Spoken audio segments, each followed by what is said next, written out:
Solanke through the middle. Simons, Moani and Dragoshin drop out. If Tel can replicate his form against Atletico Madrid and not his Premier League form, then Forest could be in trouble. They line up with a wholesale change side from Midtjylland, just the one from last week against Fulham with Dominguez out and Hutchinson in. They have Sels in goal, Aina, Milenkovic, Murillo and Williams the back four, Sangare and Anderson the hub of the midfield, Hudson-Odoi, Gibbs-White and Hutchinson, potency there, and Igor Jesus with his dozen goals this season up front. Paul, just listen to the atmosphere. I know we've talked about it already, but this is more like the atmosphere Spurs would have hoped to have at this stage of the season. This is more like the atmosphere that Spurs should have had all season, but they haven't given these loyal supporters anything to cheer about or to be proud of, really. Performances on the pitch have been lacking hugely, especially here at home. Haven't won in 12 Premier League games in total, and I think the home supporters have got frustrated, but I think they've got to a level now where their club in the Premier League is of vital importance to them. Well, the players have switched ends. Spurs warmed up away to our right-hand side. They then did their huddle at that end of the ground, already knowing they had to jog up to the left-hand goal, and Nottingham Forest huddle was about 10 yards away from themselves, so hardly secretive. They'd have heard what each other was saying down there, although you know the modern way of putting your hand across your mouth, which is being replicated horribly, by the way, in junior football. It's daft. Here we go then, Tottenham Hotspur, though a lot of you would probably prefer me to put my hand over my mouth so you don't have to listen to the next 90 minutes. But I'm afraid you do. Hope you do. Hope you enjoy it. Lovely to work with Robbo as well. And it's Tottenham Hotspur will kick us off and underway. Kicking from left to right, then the first touch of the ball will come from Papsar, and we're off and running on 5 Live. Already we've had one major upset, I guess, with Sunderland winning at Newcastle 2-1, upset because they were 1-0 down in 10 minutes. What will happen here today? Well, Aina away. We'll keep you up to date with Villa against West Ham United, the closing stages of Dundee United against Celtic. And it's headed away here by Nikola Milenkovic, the Serbian international, with his close cropped hair, and Forest will clear out by Milenkovic towards that far side from me then, and look to keep the ball in and have a run against Van der Ven. The run was by Omari Hutchinson, who started on the right-hand side. Van der Ven back in the side, he served his suspension. Romero back in the side. He played in midweek after his concussion, so it is the first choice centre-back pairing for Spurs today, Robert. Yeah, I mean, I was expecting a high intensity, but immediately from the goal kick they've gone back to Vicario. 9 white shirts have piled forward. They've gone very, very long. Went long. The Nottingham Forest defence headed it up in the air, and the ball didn't touch the ground for 3 or 4 headers. It's going to be fiercely contested. Spurs have lost their last 3 Premier League games against Forest, having won 6 in a row against them. The ball is played out to Ibrahim Sangare with his orange boots. Finds on that far side Milenkovic once again, and Sangare will push the ball 10 yards to his left-hand side, and Murillo again with a close cropped hair, the Brazilian not in their upcoming squad, will bring the ball under control. It was in contention, I think, on last season's form for more caps, and Nottingham Forest with control of the ball deep inside their own half. 0-0 on 5 Live with 100 seconds played. Real surprise from Igor Tudor with his formation change. We'll touch on that in a minute. Spurs are just on the attack, but you look down now, Spurs are actually playing a back 4. Mickey van der Ven is playing left back, Jed Spence is right back, with Danzo and Romero as the centre-half pairing. Here's Aina for Nottingham Forest. He'll be stabbed away by Romero. That is a big surprise for the Tottenham lineup as it's worked out on the pitch in front of us, as Gibbs-White gets a cross in, dangerous to the far post, and Danso stretching towards his own goal line, headed it back, and Vicario came to claim. Dangerous ball in that ball. Very good ball into the box, nervy moment for Kevin Danso. Actually did well to get a surface on it, popped up in the air. Now here is Spence on the attack, across comes Murillo from outside the penalty area, between the penalty box and the left-hand touchline. He made the interception, fed Anderson, and now Sangare will stroke it away. So more tactical alterations from Igor Tudor, the under-fire Tottenham manager. The very good performance against the poor Liverpool, and the win here against Atletico Madrid in the week seem to have relieved the pressure off Igor Tudor, but if he loses this one, he will be right back in the mire. Here's Anderson, candidate for England Footballer of the Year, England International Footballer of the Year. I would guess he's been tremendous over the last 18 months. Gibbs White not in the forthcoming England squad, hopes to be there in the summer. But Anderson, what a player he's become. Yeah, he's been superb. But just looking down from our high elevated position here on the gantry, it's so obvious Tottenham are in a 4-4-2. If in doubt, revert to type and play a 4-4-2 system. Mickey van der Ven at left back, and Jed Spence, who we expected to play as a left wing back, he's playing as a right back, with Pedro Porro tucked into a narrow defensive midfield three. And Forest will push 3 up against them nearly all of the time, I would think, and sometimes 4 to occupy them. And here now is Milenkovic once again, league ever present this season, as they find the width on the left hand side. Nico Williams, 3 minutes gone on 5 Live. No goals in such an important game at the foot of the Premier League. And it's wide towards Callum Hudson-Odoi, between the touchline and the box, comes in field, tries to feed Williams, slipped away from him. Anderson tries to recover possession, and that's a foul to Tottenham Hotspur, as Williams buffeted into Richarlison. Yeah, it was a clumsy challenge from Williams. Tottenham did well to recycle possession and try and clear the lines. I mean, it's been such a frantic start, it really has. You can almost sense the tension in the stadium. Talked about the electric atmosphere and the noise before the game, but it's nerves, it's excitement, it's trepidation. There's so many emotions going in and around this stadium today. And Tottenham Till I Die is the song from the Tottenham Hotspur supporters in this mighty 62,850 capacity stadium. The Spurs attack with Solanke into the box, and Forest tidy up, more clear away. Nico Williams sweeps that right foot, his white boots clearing it away, and it drops on the halfway line to Jed Spence with his pink boots on. Elliot Anderson in front of him bulldozes in. Spence drops to the ground. Tudor appeals for a free kick, the referee having none of it, Michael Oliver, and now gives a set-piece situation to Forest, a free kick to them just inside their own half for a foul, and listen to the boots. He'll do well, Michael Oliver, to keep his cards in his pocket early doors, because he's set a precedence. I mean, he's let a lot of challenges go. Quite a lot of other referees would have booked Pedro Porro for that challenge, but the tempo that this game's been played at, if he starts throwing yellow cards about for that, we're going to see several. Tottenham winless in 12 Premier League games in their top flight history, only from April to November 1912.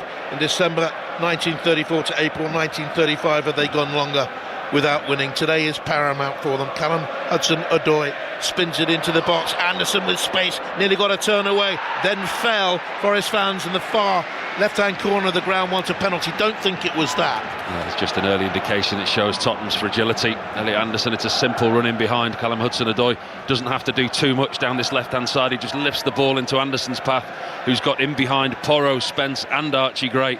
Almost gets a strike on goal. 0-0. Talked about Tottenham's toils. How about Forest, winless in 7 Premier League games? Only Wolves have failed to score more in different games than Forest this term. Igor Tudor, what's he signalling down there to his... It's a lopsided front three, really. Telly's on the left-hand side. Porro is making up the front 4 when they do come forward, but it is lopsided to me. Porro flicks it on. He seems to want to play sort of a right wing-backy role, and Tell wants to play a genuine left wing role. Trying to play higher, aren't they? It is lopsided. Yeah, they're trying to play higher, but it's like, obviously Papsar and Archie Gray are the 2 central midfielders, and when they're out of possession like they are now, it's very, very much a midfield 4, and Tell and Porro have to remember their defensive responsibilities in this system. Here's Anderson, heavy touch on the halfway line. Anderson rolls into Gibbs White, picks up possession now, having a look, changes direction, and floats a lovely 40-yard ball out to Ola Aina. Full time, Dundee United, Celtic, Tannadice Park. Martin Dowden. Dundee United 2, Celtic 0, advantage Hearts, advantage Rangers. Celtic have blinked badly at a critical time in this title race. 5 points behind Hearts, 2 behind Rangers, 7 games to go. A hugely damaging defeat for Celtic. Let's go to Villa against West Ham United. Early moments, Chris Coles. Villa 0, West Ham 0, but a bright Villa start. Already 2 good chances. A great touch from Mavropanos, preventing Watkins tapping in. Digne from range, touch wide by Hermansen. And West Ham were forced into that early change before the match. No to Debo, but Freddie Potts takes his place, and West Ham in a back 4. Villa 0, West Ham 0. Villa started the day 4th, couple of points above Liverpool, who had a dismal second half yesterday at Brighton after a bright first. West Ham, of course, third bottom, just below Forest on goal difference, as Tottenham Hotspur clear away towards Matisse Tel.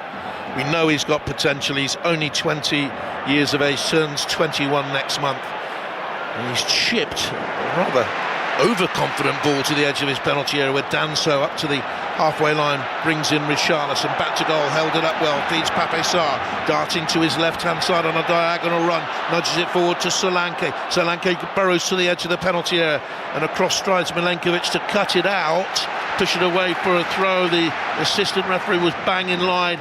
The judge hadn't gone out for a corner, and Tottenham will attack on that left hand side again. Solanke nudges it back. Sarr plays infield to Archie Gray. One thing about Archie Gray is he very rarely wastes a pass. He's careful with the ball, steeped in football tradition. Archie Gray, his great uncle Eddie was one of my first heroes, I have to admit. What a wonderful winger he was. Great football family, Frank and Andy. And now out wide towards this near side, here's Jed Spence.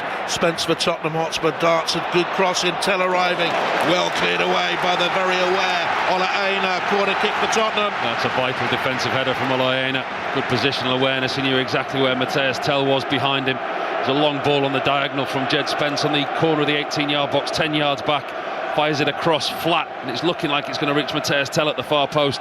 Aina gets a vital touch, concedes a corner. Nearly 3 full months since they last won in the league. Tottenham may have their first corner of the game. 9 minutes played on 5 Live. It's on the far side. They're crowding beyond the far post. Van der Ven is in there, Gray is in there, Solanke is in there as well. Richarlison holding in deeper into the near post. It comes headed away to Pape Sarr. Finds that left-hand touch on again. Can Tell get a cross in. He's been boxed out of it out by Gibbs White. Got a good foot in to win the ball. And then finds Amari Hutchinson with the bleach blonde hair on the Forest right. Did he run it out of play? Well, he gets the throw in against Spurs fan in what would have been the shelf side of the ground, the old shelf side of the ground. Thought it was their ball, but it's a throw in for Nottingham Forest. These days, this stadium a very different aspect from the shelf days, from the days when you were here, Robert. Very different, but today the atmosphere is similar. And a good head-on finds Hutchinson flying away down the right-hand side, cuts inside, 10 yards outside the penalty area, rolls it to his left-hand side, Hudson-Odoi, pace of the ball, sends the ball trickling outside the box, between the penalty area and the touchline. Now he feeds Williams, little back heel, back to Hudson-Odoi, floats the cross in towards the far post. And it's too far from Hudson-Odoi. Of course, they've been without Chris Wood for the whole of the season, really, last season's goal-scoring hero. I gather he is nearing fitness again. You can see the way that Nottingham Forest is set up. They were quite happy to let Tottenham have possession deep in the Nottingham Forest territory in their own half when it's in front of the back 4, back 5, however they sit when they're out of possession, and actually they do pose a real threat on the counter-attack. You look at the pace that they've got on both flanks. Hudson-Odoi, Amari Hutchinson, Morgan Gibbs-White can link that together, and already without a clear attempt on goal, they've proved a threat on the counter-attack. Massive game this for Spurs, you feel, with the fixtures they have to come. If they can get a victory, it'll pep them up for the trip to Sunderland, the home game here against Europa League chasing Brighton. Then they got Wolves away, revitalised Wolves, too late for to save themselves, but in decent nick. Villa away, they'll presumably still be chasing a Champions League spot. Leeds at home, fighting for their lives. Chelsea away, and Everton on the last weekend here. You can't see that many points from those fixtures, but you never can tell at this relegation rat race end of the season. You've been in it a couple of times yourself in your career. I said to you before in the pre-match build-up, I think when you look at fixtures and you get to this stage of the season with 7 games left, you start looking at fixtures and picking games where potentially the team's going to get points. But pressure does really strange things to you. And any footballer or manager that's interviewed and said, listen, we're just taking care of ourselves, we're not looking at other results, complete lie. The first thing you do at every game, you go in the dressing room and see how everyone in and around you has got on. Headed away by Forest to the halfway line. I remember my dad telling me they look forward to a World Cup game against the United States of America in Belo Horizonte in 1950, and they thought that was going to be an easy victory. They didn't know until 3 days afterwards that they'd actually lost the game. Lived down in Cornwall in those days. They'd only just heard of the Spanish Armada. Now it's Tottenham on the attack down that left-hand side. In comes a little dinking run here. It's a great run by Tell, and the shot is deflected wide. Best moment of the game. Yeah, super wing play from Matthias Tell out there on that left-hand side. Really good first touch, long ball, crossfield. over the head of the fullback. It's a great first touch which sets himself up, and he gets a run on Aina. Runs into the 18-yard box where he knows that he can't touch him. He slips over Aina, and it's only for a block from Sangare, I think it is, just in front of Matt Sells. Concedes another corner. Gesturing to the crowd to raise their noise level, which they did again against Crystal Palace at home here in the last game. That simply wouldn't have happened. The air, the atmosphere was desolate, it was despondent, it was an atmosphere of defeat. Different day today. Tell's corner comes in, glance through the 6-yard area by Murillo, and it'll go out for another corner kick here for Tottenham. Yeah, interesting to see, sorry Jonathan, that Nottingham Forest, they're not marking man-to-man, they're marking zonally. Quite often you see teams marking zonally, but then you will have one or two of the best headers picked up. Actually, Nottingham Forest, every single red shirt is marking space rather than a player. Just watch for Richarlison here, because he is in space on the far side of the penalty. He's about 4 yards to the left of the penalty spot. Spurs with 1, 2, 3, 4, 5, 6, 7 inside that penalty area. Will be at Villa in a little while, just after this corner kick is taken here for Tottenham.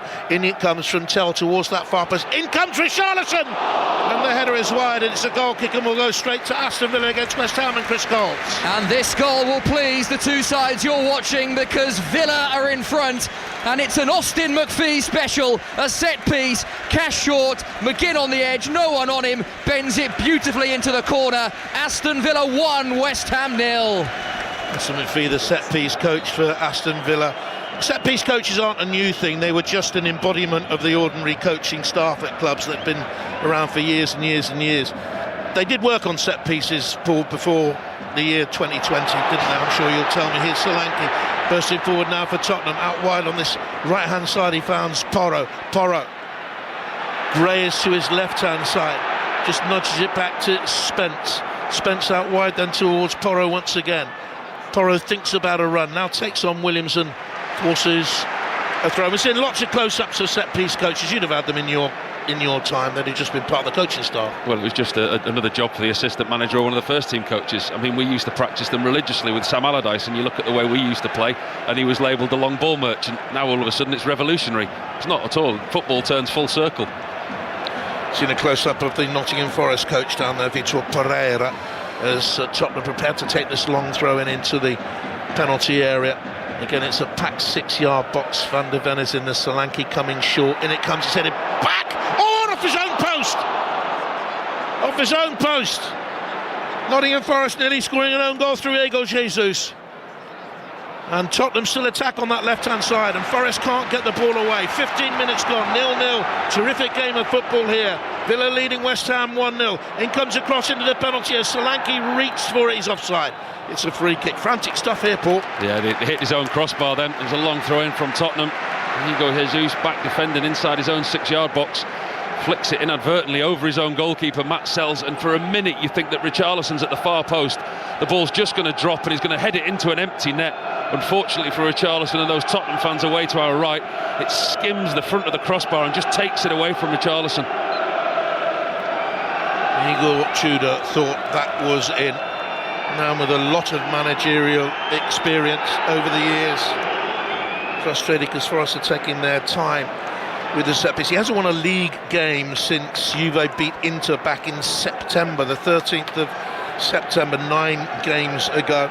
Took Juve into the Champions League, did really well to get them into the Champions League, but then left earlier on this season as Murillo then plays an expansive pass across the front of his penalty area away towards Milenkovic, upright, statuesque, and then he plays a very lovely diagonal ball to the edge of the penalty. Igor Jesus brings it down, feeds Hudson-Odoi to Anderson. Anderson, there's the switch away to Hutchinson on the right hand side, supported by Ola Aina. Spurs fans want a free kick for handball, not given. Hutchinson comes inside, low shot, easily dealt with by Vicario. Another good opportunity for Nottingham Forest on the counter-attack. That time it was one long ball from Milenkovic up into Jesus, does really well out to Callum Hudson-Odoi, and in turn goes out to the other side, shot on goal. Again, Tottenham having the lion's share of the possession and territorial advantage, but Forest showing their teeth on the counter-attack. And yeah, you can watch all the action from today in the Premier League on Match of the Day, 10:30 on BBC One with Kelly Cates, with Joe Hart and with Danny Murphy in there as well.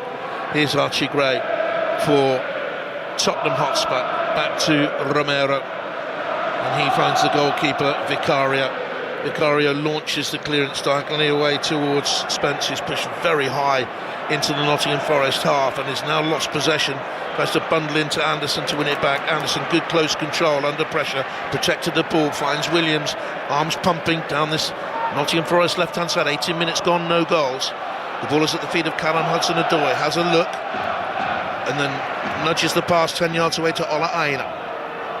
Nottingham Forest controlling the tempo at this particular point of the game. Slick passing, in it comes then towards Callum Hudson-Odoi.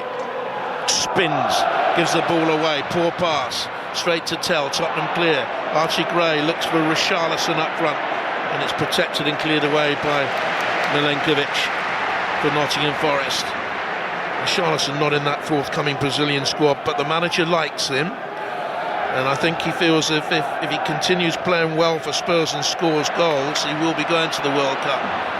This is a lovely run by Tell again down that left-hand side. Paul Robinson, where has this Mathys Tell been? Well, this is the Mathys Tell that's been linked with many clubs in and around Europe, but I questioned why from Bayern Munich would he join Tottenham at the time, a team fighting relegation again last season at the bottom half of the Premier League, when he's so widely regarded around Europe. One, why would Bayern Munich allow him to leave? And two, why were Tottenham Hotspur the only suitors? Why didn't he have any other opportunities? And I think it's down to him and himself, with his own personal, professional pride. The performance level has to increase, and it has recently. Long throw coming in for Spurs from Kevin Dancer. Paul Robinson with me here on 5 Live. In comes the long throw, edge of the 6-yard area. Wouldn't quite come to Solanke. Cleared. Porro hoiks it back over his shoulder into the box, into the mix. Perhaps Sarr will challenge for it. No penalty given. Sarr knew, he got up straight away to try and continue the attack. On Aina, as the ball nearly dropped to Sarr, did strike out a leg, but there wasn't contact, I don't think. And to be fair to Sarr, he knew it and got on with it, and Nottingham Forest clear. Yeah, not one player on the field there, Jonathan, thought that was a penalty, and that tells you a lot, that not one white shirt actually appealed. Tell again to Solanke, back to Mathys Tell on that left-hand side, rolls his right boot over the ball, and then cuts inside, and it's a combination there of Hutchinson and Aina stop him, and Forest with some robust challenges going in there. Referee has a look, it's cleared away. Boos ring out from the Tottenham fans because they think that was an over-robust challenge that has left one of the Tottenham players down on the ground. I think it's Archie Gray, there's 2 players down for Spurs, Gray and Tell. He's on his haunches. And the referee allowing a degree of physicality, understanding the nature of the game perhaps. Yeah, he's let it flow, the referee, set the stall out. And I think much to the disgust of the Tottenham fans over in that far right-hand corner, they feel that they should have had an initial free kick for the challenge on Mathys Tell. And Archie Gray comes in, and it's Sangare, I think, that catches him. 2 incidents, and I think it's Archie Gray out of the 2 Tottenham players. He's still down on the floor. He looks to have come off the worst. Mathys Tell's back on his feet. He looks okay. Just seen a replay of that possible penalty incident, which confirms what we thought, but it was interesting. As Sarr picked himself up, got on with the game, Aina took his eye off the ball, was looking at the referee and wagging his finger to the referee as if to say, not a penalty, ref. The referee had already waved play on, and Sarr was already onto it and carrying on the attack. Yeah, took his eye off the ball there, didn't he? The fullback looking at the referee, too worried that the penalty may be being considered. Let's go for an update. Aston Villa, West Ham, Chris Coles. It remains Villa 1, West Ham 0, but Aston Villa enjoying themselves. They are dominating this game. 2 more good chances created. A Sancho cross to Onana, who nodded just wide, and Ollie Watkins cutting in on his right foot just inside the area, went to bend it in the far corner, just started it a bit too wide, and in the end wide by a couple of yards. Villa 1, West Ham 0. 0-0 here, cooler than it was earlier, that's for sure. The blue skies have disappeared, opaque overhead. My big cloud that looked like a leaping hare has disappeared. Maybe it wasn't never there, actually. I don't. Maybe it wasn't. Robbo, was it there? I did wonder why you were sat there staring at the sky, Jonathan. Just another day with a Y. Anyway, it's played out to Kevin Danso just outside the penalty area. He'll look up for Tottenham Hotspur. Forward, he's got Solanke, drives it further to the right, looking then for Jed Spence. And Nottingham Forest have possession, but the referees pulled things back here for what a throw to Tottenham Hotspur. Porro will take it. Spence is quite often running beyond Porro on this near side. Yeah, he's trying to get round him, trying to do the overlap, isn't he? I think Archie Gray's really struggling from that earlier challenge. Just saw a replay of it. Sangare clattered into him. There, I'd have a quick look at it with nothing there, but he's certainly not moving freely, Archie Gray. Stabs a pass tentatively down the right-hand side. Didn't want the ball to come to him there, really. It's a throw to Nottingham Forest. 0-0. We've just passed the midway mark in the first half. Tuesday live commentary of Arsenal against Chelsea in the Women's Champions League quarter-final. Build up from 7 on 5 Live, and of course we've got the build up to the World Cup ties. We've got Wales-Bosnia commentary in the World Cup playoffs on Thursday. England, Uruguay and the friendly on Friday. Paul will be at that one. And here's Murillo out wide towards the left touchline for Forest at 0-0. Back to Murillo, chunky from Sao Paulo in Brazil, signed from Corinthians. Down that left-hand side, looking for Williams between the box and the touchline. Well tidied up by Danso. And here's Gray, under pressure to Porro. He tried to turn, he rolled his foot over the ball. Turn, for me, he bumped into Williams, went down. He's got a free kick. For me, that's a little bit fortunate. We're 24 minutes into this game we are now. You just wonder how long both sides can keep this tempo and pace going. Nottingham Forest at times are happy to let Tottenham have comfortable possession in front of them, but actually when they press and they really press as a team. The intensity on both sides from a pressing point of view has been there from the start. Again, a picture emerges on our little screens of Vitor Pereiro down below us. Took over in February, 2 wins in his 8 games in charge so far. 15th first team managerial position in 22 years for him. Much travelled. Here's Tell trying to travel for Spurs out towards Van der Ven, emerging from that left full-back position. Stumbled. Spurs fans that end of the ground want a penalty. I'm not too sure whether there was contact or whether he stumbled. Will be VAR check. Olaena was with him. He looks guilty this time. I mean, he looked to the referee last time, Olaena, to plead his innocence, and it's more of a clumsy challenge than anything. A little arm in Van der Ven's back, but going by the barometer that the referees set regarding free kicks and other challenges around the pitch, I don't think that this will be overturned. I think VAR will just say play on because of the way that the referee's been refereeing the game. Tony Harrington, the VAR, has said just that, and on we go. Proper old school refereeing performance from Michael Oliver so far, and it's a joy, great happiness to see this. In comes the long throw from Danso into the 6-yard area, partially headed away. Gray nods it back into the mix. Sangare rises, Gray back into the mix again. Head tennis develops. Solanke brings it down, then juggles up again. Another header away by Sangare and out by Anderson, and Nottingham Forest can counter here unless Archie Gray was there, which he was, which he always seems to be, and he got back and retrieved possession. Yeah, that could have been trouble for Tottenham. At one point there it looked like Nottingham Forest could have had a 3-on-1 counter-attack. Archie Gray superbly positioned to douse the danger. Well, at the end of that game against Palace, which was last Thursday week, was it something like that? You thought Tottenham were down.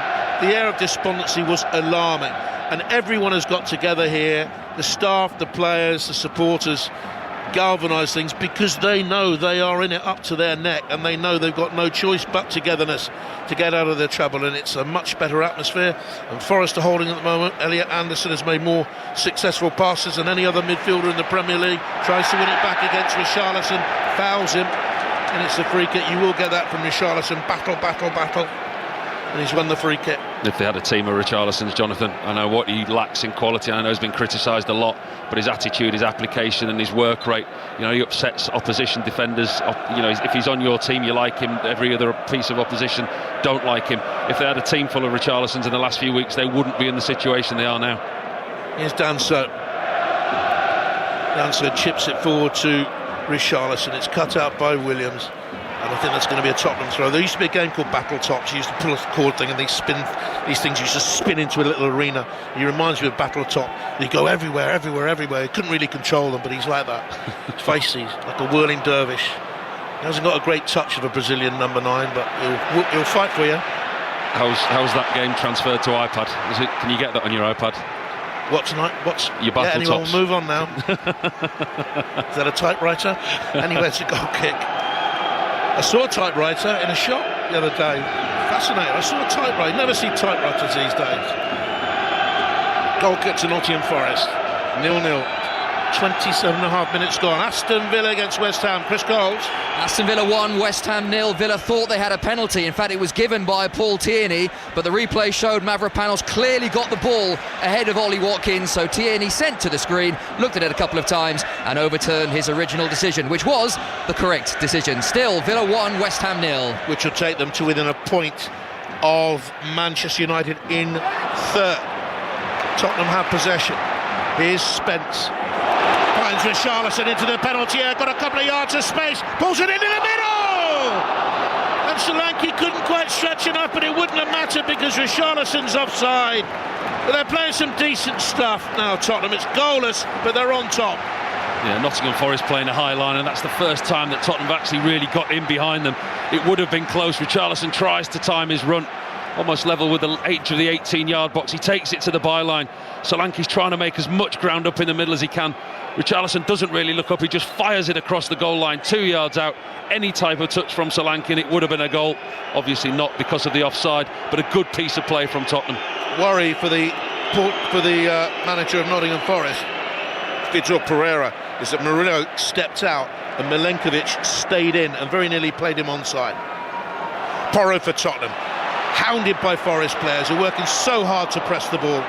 Gray slants a crossfield pass. Ola Aina is there to head back then to Mats Seltz. We've only really had 3 efforts in the game, and the closest we've had was from a Forest player heading the ball against his own woodwork. But it has been frantic stuff. Can't take your eye off it. 0-0. Anderson collects for Forest, spins away from 3 Tottenham players hounding him, and now it's Archie Gray. Gray striding into the Forest half, has a look over his shoulder, rolls the ball wide to Porro, brings under control, and then the cross hammers into Nico Williams' delicate bits, and it's away for a corner kick, and Williams is down with tears in his eyes. Yeah, you can see from Pedro Porro taking up a good position in the wide areas. Doesn't really look up again, just looks to put it into an area in the box. Paying for one for Williams, exactly where he wanted to have blocked the ball, but another corner for Tottenham. They're building up the corners. And again, they've got all but Jed Spence in or around the Forest penalty area. He's hanging back. There's not a Nottingham Forest player outside their own penalty area. At least they won't be when Williams walks rather gingerly back into his own penalty area, holding on to what God gave him with his left hand, and it's going to be a corner kick that's swung away there for Tottenham Hotspur. 0-0, half an hour play. It'll be taken by Tell. Arcs it into the penalty area. Milenkovic got there. Richarlison spills it back high, top of the net, but it took a deflection, and it's another corner kick here for Tottenham Hotspur. Surely one of these is going to pay off. It's a difficult one to deal with from a goalkeeper's point of view, because it's a right footer. You think it's going to be an outswinging ball. Actually does, he plays it flat, and he almost plays it flat along the line of the crossbar, so the goalkeeper has no choice, but he has to come into a crowd of bodies, has to try and get something on it and deal with it. Doesn't successfully. Richarlison manages to win another corner, which Tell will take, right-footed, so it'll arc in. Forest with 7-8 bodies back inside their 6-yard area. Tottenham flood in there as well. It's very, very deep. Richarlison struggling to head it back across, and Hutchinson touches out for Forest to Anderson, who works prodigiously, and Porro was in front of him just to block it, ricocheted out of play for a Nottingham Forest throw. They just need to calm things down, I think, Forest here, take the sting out of the game. It's certainly not one for the purist, is it? I mean, we spoke before the game. I was at Ellen Road last night and I saw the Leeds-Brentford game firsthand, and that football came off the field under the referee's arm in tears. I mean, it had altitude sickness, it had been kicked everywhere, and this is pretty similar, isn't it? It's ferocious. Sarr to Van der Ven. Quick, athletic, strong, broad-shouldered, carries into the Forest half. Halfway inside their half, he rolls wide to Tell. Tell gets the cross in, it's a lovely cross out towards Richarlison, just too far ahead of him, but a good ball in. He's been the best player, Matthias Tell, as you say, has rediscovered that little bit of form on the left hand side again. It's all Tottenham at the moment. Nottingham Forest looking to hit on the counter attack, but Tell does really well. This time, instead of going outside, he cuts back onto his right foot, gets himself a yard of space, arcs a ball into the far post, but it's just too long for Richarlison to get on the end of. Won the league as a youngster at Bayern, came here initially on loan as a 19-year-old. Injuries didn't help, but it all seemed a little bit too much for him. But he's emerged against Atleti in the week and here today with fine performances. Up goes Gray to head Tell's clearance back into the Forest half. It's dumped into the Spurs half. Romero braces himself, heads it into the centre circle, and Solanke coming deep, edges it away towards that left-hand side, and now turns, crosses the halfway line, pushes a lovely ball into the path of Tell. Tell takes on Milenkovic, gets beyond him, Tell to the dead ball line, and Aino's back to block it. I just wonder whether or not, had Matisse Tell gone down, it would have been a penalty. It's a corner kick. It would have certainly been a question for the referee Michael Oliver to answer. Once again, it's that man Matthias Tell on the left-hand side. He gets in behind Aina, and when he gets in behind Milenkovic, he knows that he's done him for pace. He knows that he can get round the outside of him. Milenkovic falls into him. Credit to Tell, stays on his feet. 33 minutes gone. Listen to the Spurs noise. A real sea change from their last game here. It's going to be a corner kick that Tell will take it on that left-hand side then. Little chip towards the near post. Two Forest players go for the same ball. Igor Jesus made contact. Olaina was there with him as well. And the header from the Brazilian from Cuiabá, one of the World Cup venues that was, goes away to a corner kick again for Spurs. How many corners now, Spurs? They're really ramping them up. They are, certainly are, both left and right, but Tell's running across to take all of them. Tell with that corner kick again. Milenkovic stretched for it and got the header away.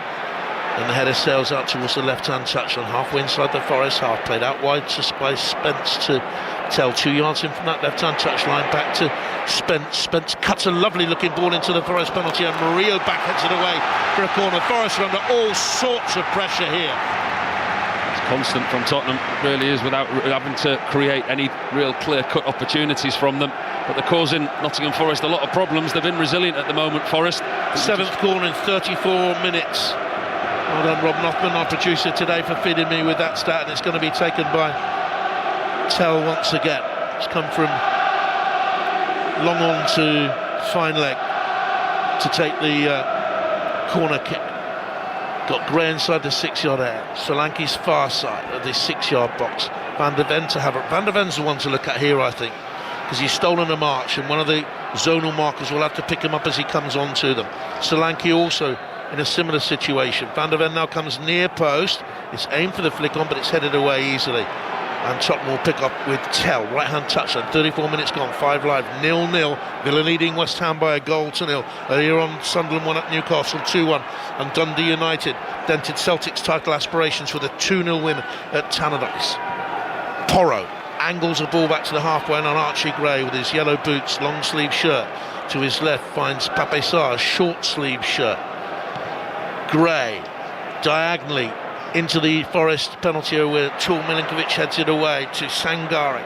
Sangare looks to find space on that right side. Jesus would have got there but for Archie Gray. Again, diligent covering and hard work from a man who's 20 but has the wisdom beyond his years. Romero. His pitch positional awareness is superb, isn't it? I mean, it really is. And should Spurs decide they need to part with him as they win a free kick for a challenge on Solanke, there will be takers across Europe for Archie Gray. Solanke was fouled. It is a free kick, and you can only feel here that it has to come, the Spurs goal. Forest have offered nothing really as an attacking team whatsoever, and they can't really score goals freely at the moment. What is it? 3 goals in 5 league games. Richarlison's found a little bit of space, got goal side of Sangare, far side from us, the Tottenham left hand side, to Tell on the left touchline. Tell 8 yards from the dead ball line, left touchline, braces himself, balances himself, rolls it inside Sangare, and wins a block challenge against Hutchinson, who didn't fancy it at all, and Spurs have possession. Gray, they're deeper now, they're just inside the Forest half. Danso finding Porro, out wide to Spence, good football Tottenham. Spence the cross into the middle, Richarlison came to meet it, brilliant clearance by Milenkovic, volleyed it away. Had to be a perfectly timed clearance from Milenkovic. Good play again from Tottenham. Ball whipped in this time from Spence on the right hand side, outswinger. Richarlison setting himself for the bicycle volley, nipped off his toes. Richarlison tried to find Porro with a little loop through ball. It was headed away by the hard-working Williams. Not the only hard-working player for Forest, they all are on Anderson's court. He's caught in there by Christian Romero, galloped 10 yards inside the Forest half and committed a foul from centre half, and it's a free kick to Nottingham Forest. He has that indiscipline. He's a tenacious character. There are clubs interested in him in Spain, I can tell you that now. He's valued at £50 million, it was at the start of the season. I don't think they get that for him now, but he does have these indiscretions. It's a free kick to Nottingham Forest. He wasn't in a dangerous territory, but did he need to be there? Forest have it, Milinkovic. Square to Murillo. 21st game in a run of 23 for them, very consistent. Gibbs-White, seen very little of him. Coming back to the halfway line, rolls his shoulders, works the ball out then to Aina, and down that right touchline. Hutchinson comes infield, plays a low, flat diagonal ball to the edge of the penalty area. 0-0 with 38 minutes gone, and Spurs clear it away. Van de Ven ricochets it off Hudson-Odoi, Hutchinson, I beg your pardon. It's a throw into Spurs. I think the only thing that's missing from this Tottenham performance is a goal. I think they've dominated in all areas with the set plays. You look at the amount of corners that they've had, you look at the possession in the wide areas. Mateus Tell's been excellent coming in off that left-hand touchline, but they've lacked quality in the final third. So often do we say it when teams have territorial advantage, a lot of possession, but actually the creativity, and you can see they are slightly lacking in confidence. Nobody seems to want to be that player that gives the ball away. 0-0. Gray stabs forward for Tottenham Hotspur and made the 3 changes today. Only West Ham have used more different players than Nottingham Forest in the Premier League this season, but Forest have made fewer starting changes than any other side. It's a strange fact, that one. Lots of changes from their midweek game. Only 2 survive from the Michelin penalty shootout drama. Here's Sarr, centre circle, unopposed, can trot to his left. 0-0, 39 minutes gone. Van de Ven. Back then towards Christian Romero, the Argentine international, World Cup winner. Gray to Kevin Danso, brought in initially on loan last February. He was out for a period earlier on in 2026 with a toe injury, but he's starting now his 4th game in 5. And Tottenham have possession on their left-hand touchline. Tell has caused Ola Aina some troubles in this first half, with 5.5 minutes to go before the break. Tottenham with all of the possession, with the hullabaloo as well from an enthusiastic crowd behind them, but they haven't scored. And here's Danso. Nottingham Forest, by hook or by crook, a little bit of fortune here and there, have survived. Anderson nods forward for them. It's hoisted up by Callum Hudson-Odoi and over Igor Jesus, who had no chance of getting there, and Vicario gets thing on the counter going quickly, bowls it out then to Tell. Sarr in support just inside him. 0-0. Now Archie Gray in a pocket of space, big pocket of space inside his own half. Forward, ambling forward, looking up. Richarlison coming away from goal, dispossessed by Murillo. Gray snaps in with another challenge, takes it back here from Solanke. Excellent game from Archie Gray. Stopped by Anderson's fine challenge for Nottingham Forest. He swaps passes with Gibbs-White. Gibbs-White outpaces Danso. He's on the Forest left-hand side, halfway inside the Spurs half. Rolls inside Spence. Poor challenge by Spence. Free kick, he was the wrong side to make that tackle. I can't remember a game where the turnover possession has been so frequent. I mean, Tottenham had possession in good areas, but in the middle of the pitch the turnover has been incredible. 1 or 2 passes and then the opposition are snapping into challenges, high press, but both teams are committed as a unit. It's not 1 or 2 individuals that are going into the press. Both sides are going into the press as a whole. It's been impressive to watch. Have you done a West Ham game recently? I'll ask you a question in a minute if you have. Not in recent history, no, but I have this season. Free kick for Nottingham Forest. Is that the noticeable change? I was just going to say, because you did Leeds last night, of Leeds, then Forest and Tottenham, who would be better suited to stay up or better equipped to stay up at this stage? I'll come to you on that in a moment, because Anderson will take this free kick, cuts it down the line. Hutchinson, tight by the corner flag, has kept it in. Anderson now has a chance to cushion the ball and arc a dangerous crossing, which headed away back inside the Spurs penalty area by Van de Ven to Murillo to the halfway line. Ola Aina lumps it up through the middle. It's touched on by Milinkovic. Here's Jesus, right hand corner of the Tottenham penalty area, out wide to Hutchinson. Gray is there, Richarlison's there. Richarlison did enough, and Gray will bring the ball away for Tottenham via Papsar. They're winning most of the 50-50s, Tottenham Hotspur. Romero inside his penalty area. Plays a very nice ball out to Porro. Porro lobs it to the left touchline, 30 yards away as Richarlison misjudged it, couldn't keep the ball in play. Don't think he was expecting that then, Richarlison. Had loads of space over on that left-hand side that had been vacated by Mateus Tell. Porro with the up and under. It arrived at Richarlison unawares. He should have kept that in play there, Richarlison. So Leeds, Tottenham Forest.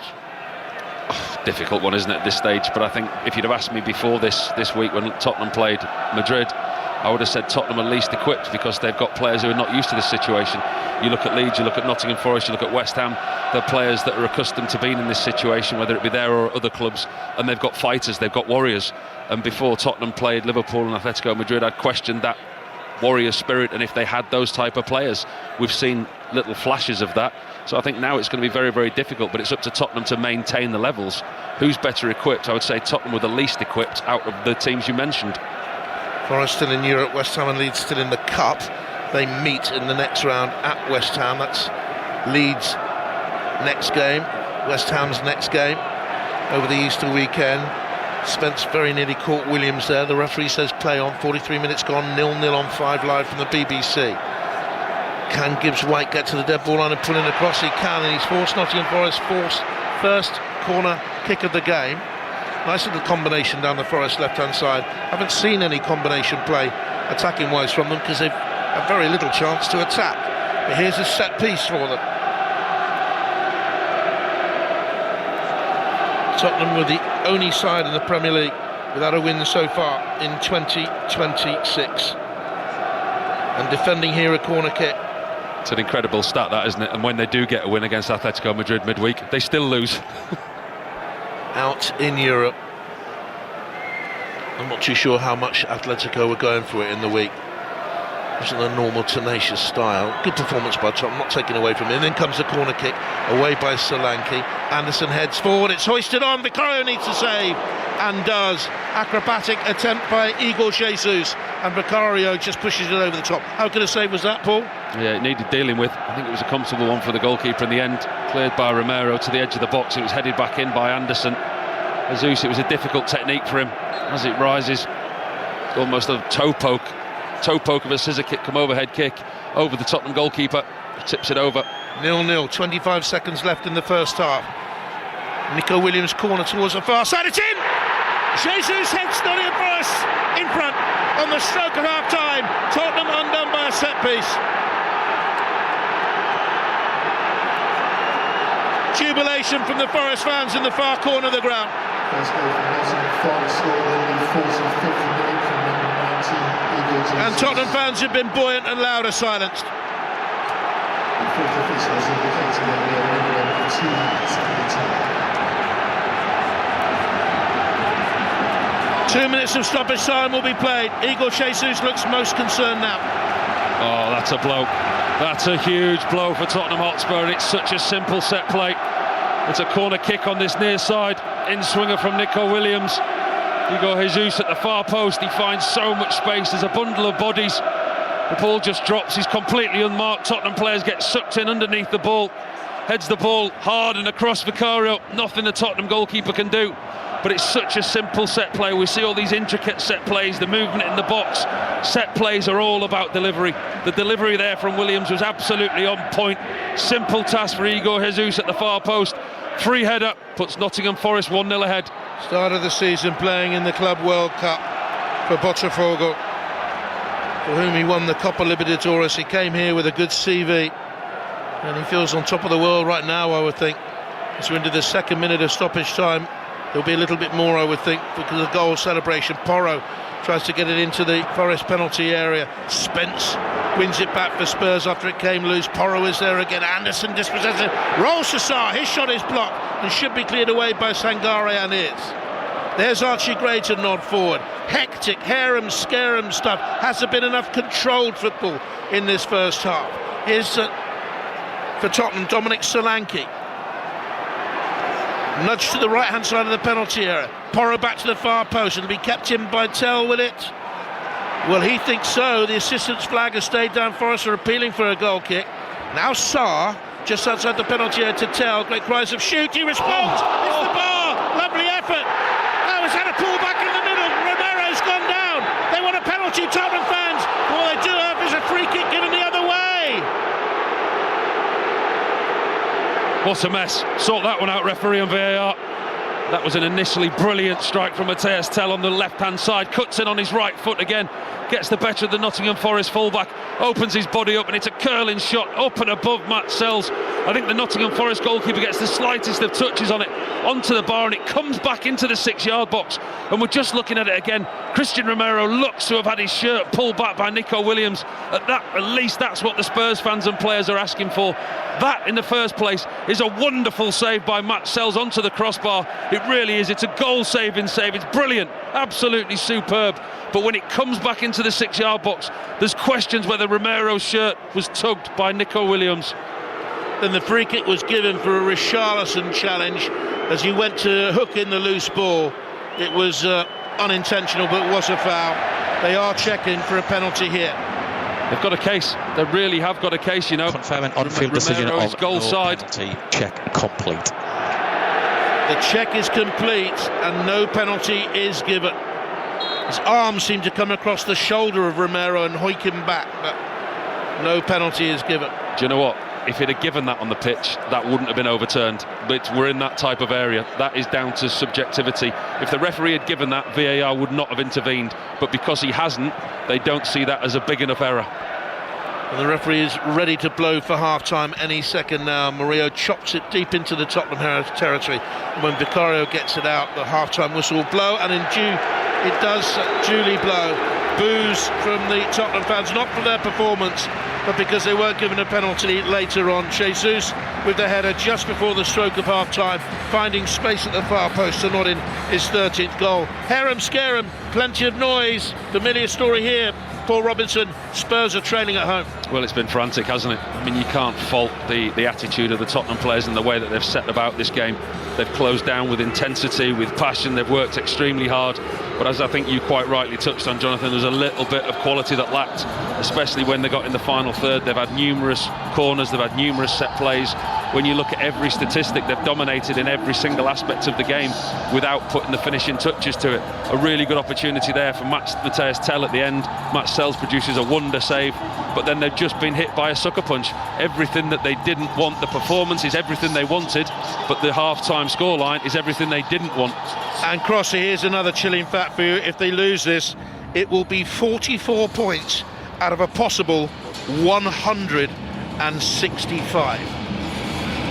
Wow. Paul, now what a massive challenge to get that stadium at the start of the second half to sound like it did at the start of the first half. Well, do you know what? I thought that, but when the goal went in, Tottenham went right down the other end and picked up from where they'd left off before the Nottingham Forest set play. And actually, does that relieve a little bit of pressure? Maybe I'm being a little bit optimistic, but does that take the pressure off protecting a clean sheet, if you like? They've now got nothing to lose. They can go out, they can play open, they can play expansive. The crowd can get behind them, and they do get that goal back. And then they'll be in the ascendancy to go and get another one. Listen, it's not ideal going a goal down. It's certainly not what you would want. But from a Tottenham point of view is now they've got nothing to lose in this second half. They've got to go for it. They've played well. I mean, it's been frantic. Like I said, there's been no real quality in it. It's been two teams that have battled extremely hard. And Tottenham, you can see the application, what they've put in, without the end product. Paul, Jonathan, thank you for the time being. So Nottingham Forest leading at Tottenham Hotspur. That would take them up to 32 points and 16th position. They would move ahead of Spurs. And if West Ham could get a win at Aston Villa, Spurs would end the day in the relegation zone. But a lot would have to change for that, Chris Coles. Would have to change, Steve, because West Ham have offered precious little this afternoon. They trail at Villa Park 1-0. Again, Villa have dominated. They should have a far greater advantage. The goal they did score was nicely crafted from a set piece. Cash to McGinn via Sancho across the edge of the box. McGinn curling into the far corner. That was arguably the hardest opportunity to take. Watkins twice from close range. A Rodgers header cleared off the line, and a penalty given on field by Paul Tierney for a Mavropanos challenge on Watkins, but swiftly sent to the screen to overturn his decision, with Mavropanos clearly winning the ball. West Ham have spent most of the half defending, and as such have offered next to nothing going forward. Aston Villa 1, West Ham 0. Don't forget, earlier in the Premier League, massive result for Sunderland, winning 2-1 at Newcastle in the derby. They've done the double over them. They move up to 11th in the Premier League. Newcastle drop to 12th. And Dundee United, what a story that was earlier today as well, and what an amazing title race it looks like we're getting, well, we already have got in Scotland this season. So, because of the fact that Dundee United beat Celtic today. Celtic are now on 61 points in third, Rangers 63 in second, Hearts lead the way on 66. Right, we're live at Wembley for the League Cup final at 4:30. We'll have the second halves from our two Premier League commentaries before that, but we will continue the build-up here after the latest news. The voice of the UK. This is BBC Radio 5 Live. Thank you, Chris. And with the latest news on BBC Radio 5 Live, this is James Wickham. The government says it has no plans to introduce a cap on the profits of energy companies. The Prime Minister's own cost of living advisor, Lord Walker, suggested the measure in order to stop firms exploiting the crisis in Iran to make money. The regulator, Ofgem, is currently assessing the level of the next energy price cap.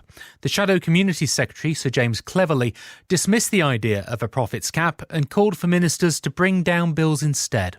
A huge chunk of their bills are because of taxes, particularly green levies. We are advocating a reducing of the amount of money that the government adds to those bills. Let's start off with that. Let's also make sure we are better utilising our own oil and gas capability so that we are not reliant so heavily on imported energy sources. Iran's threatened to irreversibly destroy US-linked energy sites in the Middle East in response to President Trump's 48-hour deadline to reopen the Strait of Hormuz. The president said the US would target Iranian power plants if the shipping route isn't fully restored. Tehran's continuing an assault on Israel after missiles broke through the air defences last night and this morning. More than a dozen people have been injured in Tel Aviv. Dr. Sanam Vakil is director of the Middle East and North Africa programme at Chatham House. 2 days ago, Donald Trump said the U.S. would like to wind things down, but we have to look at the reality on the ground. More troops are going into the Middle East from the United States. The messaging signals that Iran is also retaliating, having also hit Israel in a serious way. This war isn't ending anytime soon, and the price is going to be paid by civilians everywhere. And a police officer from Kent who was involved in a car crash when responding to an emergency call last week has died. The force said PC Bradley Cork, who was 27, died trying to save the lives of others who were in danger. A second officer who was injured in the incident in Farningham on Thursday remains critically ill. On BBC iPlayer. The question has become more urgent. How do we sort fact from fiction? How can we believe what we see? The hit drama returns. That is not the shooter I saw. Why am I the only one who saw the suspect? You think this is correction? Yes, sir. The news footage has been deep-faked. Do you trust her judgment? I don't trust, period. The new series of The Catcher. Famously unreliable things, memories. You can't hack a memory. Stranger things have happened. Watch on BBC iPlayer. This is 5 Live Sports with Steve Crossman. Listen on BBC Sounds. OK, second half commentary of Tottenham 0, Nottingham Forest 1 to come on 5 Live. On 5 Sports Extra, Villa leading West Ham by a goal to 0. That's where you'll get the second half commentary. Already today, it finished Newcastle 1, Sunderland 2. Reaction on the way to that very shortly. We are live from Wembley Stadium, and I am pitchside with former Arsenal and England man Matt Upson. Good afternoon. Hello, Steve. How are you? Very good, thank you. Excellent. I suspect neither of us are as good as the young man who is walking right towards us now, Max Dowman, who has his headphones on. He's about 5 metres away from us. He's just posing for a couple of photographs, actually. And he's had, I mean, look, just above us, that big spider cam is focused in on him. He is 16. Yeah. What on earth he must be thinking right now and how he's able to deal with this, I just don't know. Well, that for me is my biggest fear about him. Yep. The fear about him is nothing to do with football. It's about what's going to come now after being a sensation at that age. We look through history and we can see how difficult it can be for young sports stars in any sport that achieve and break through in that manner at that age is incredibly tough. And I think just small steps, take a step back sometimes and just breathe. You know, he's going to be a sensational player, but just give it time. You know what I mean? Let's not kind of clamber all over it too early. We've also got Joe Hart with us, who's on Match of the Day later. Afternoon, Joe. Good afternoon, gentlemen. Do you sort of share that I'm hearing, Joe, from a lot of ex-players, that people want to get excited about him because he is exciting, and yet at the same time you really have to think about what is best for him right now at that age? Oh, yeah, I suppose, but just thinking about it, you said obviously the spider cams follow him into the stadium and everyone's talking about him. That's normal for him. He's been a superstar probably since he's laced up the boots, and wherever he's been the main attraction, and that's not changed. That's not saying that he's going to be okay with it.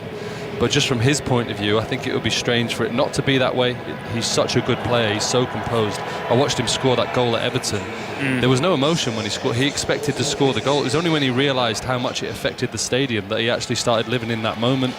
But you're right, I agree with you, Matt. He needs good people around him. I think Mikel Arteta really wants to protect him, wants to look after him.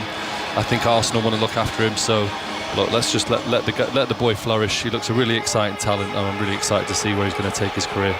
As far as today goes, Matt, that we always talk about the fearlessness of youth, which is certainly on his side if he's involved. Yeah, I mean, we'll have to wait and see when the teams come out. It's going to be quite interesting, both sides, isn't it, as to what the starting 11 is. But well, we haven't seen a Barrechi, have we? No, which is interesting. Yeah. You know, so there's we'll have to wait and see. But I think in regards to Dalman, I just think he's at the level.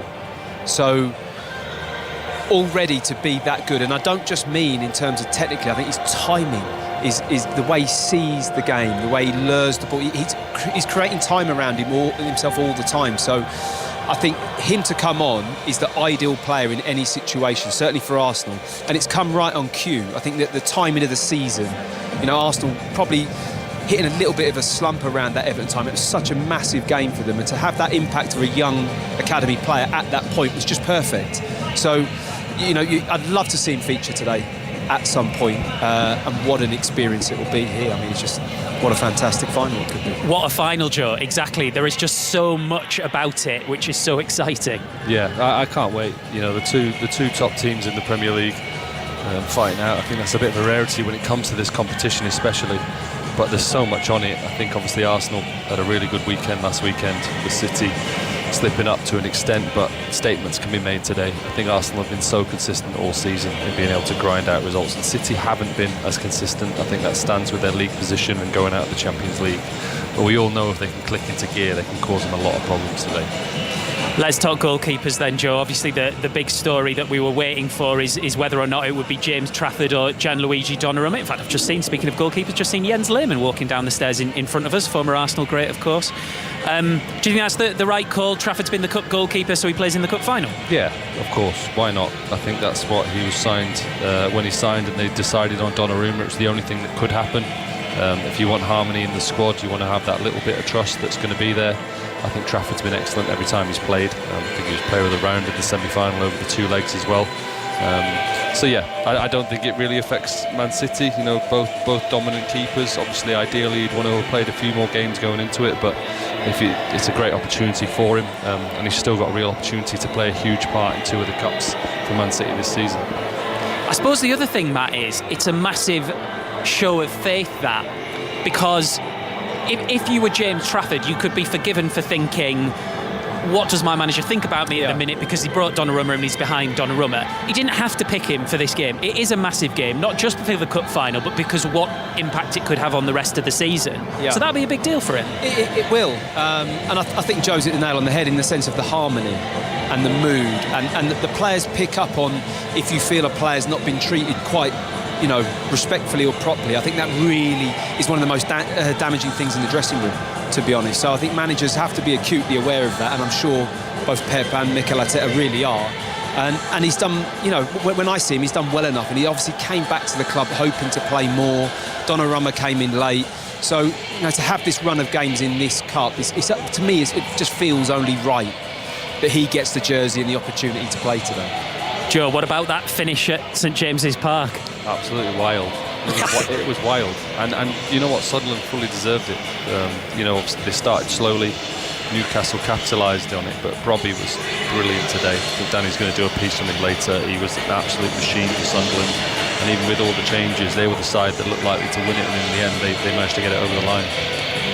What is your big piece of analysis so far? Or can you not tell us? Do we have to wait for match of the day? Is there an embargo? I don't know. There's a massive embargo. Is there? But trust me, tune in. It's going to be unbelievable. Box office.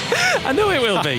Joe, thank you very much, mate. All right, have a good day, guys. Great stuff. Joe. That's Joe Hart, the League Cup trophy has just been paraded past us, and the two people carrying it are wearing white gloves. Got to be very careful with that trophy, Matt. Yeah, you don't want it to slip, do you? No. That's the only thing. I mean, that's to stop the smudges. I don't think you get as good a grip with those white gloves, so they need to be careful, Steve. No, there you go. Not an incident, do we? This is the insight we need. Full commentary in just over an hour, 10 minutes to go. John Murray, are you with us from up in the commentary box?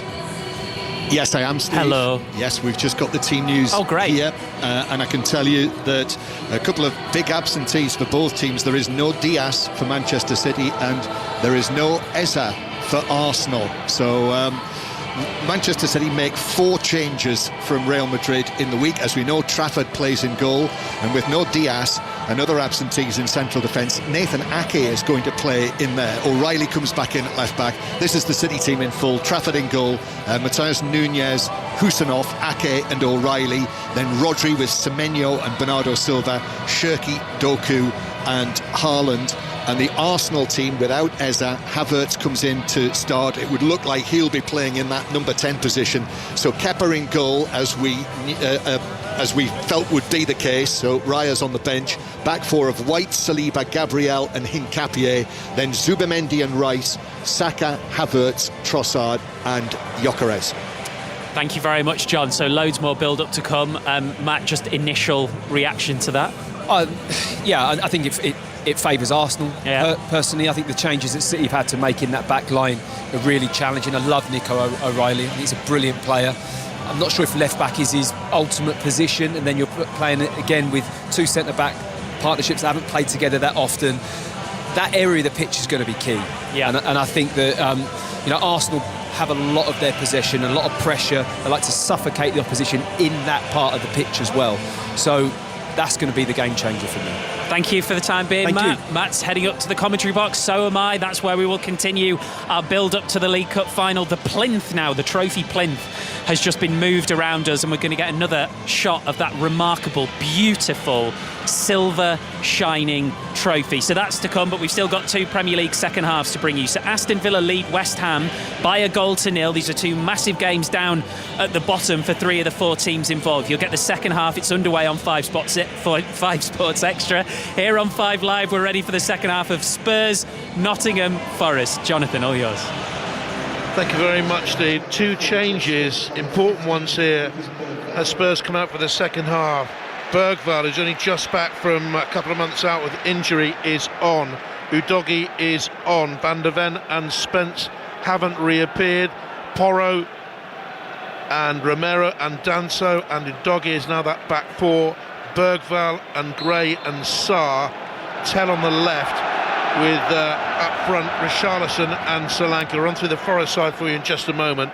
Tottenham in this second half are kicking from right to left in their lily white shirts and royal blue shorts, and Forest with their supporters in the far corner of the ground in red and white as Udogie tries to bring it away and runs into trouble, and Anderson sets up Hutchinson, and Hutchinson will scamper against Danso, goes down, goal kick is given, tentative appeals by 2 of the Forest players, Hutchinson and Anderson for a penalty. Referee immediately waved it away. Forest with Sells in goal, Aina, Milenkovic, Murillo and Williams. Sangarian and Anderson the holders, Hutchinson, Gibbs White and Hudson-Odoi, and then Igor Jesus, the goal scorer, up front.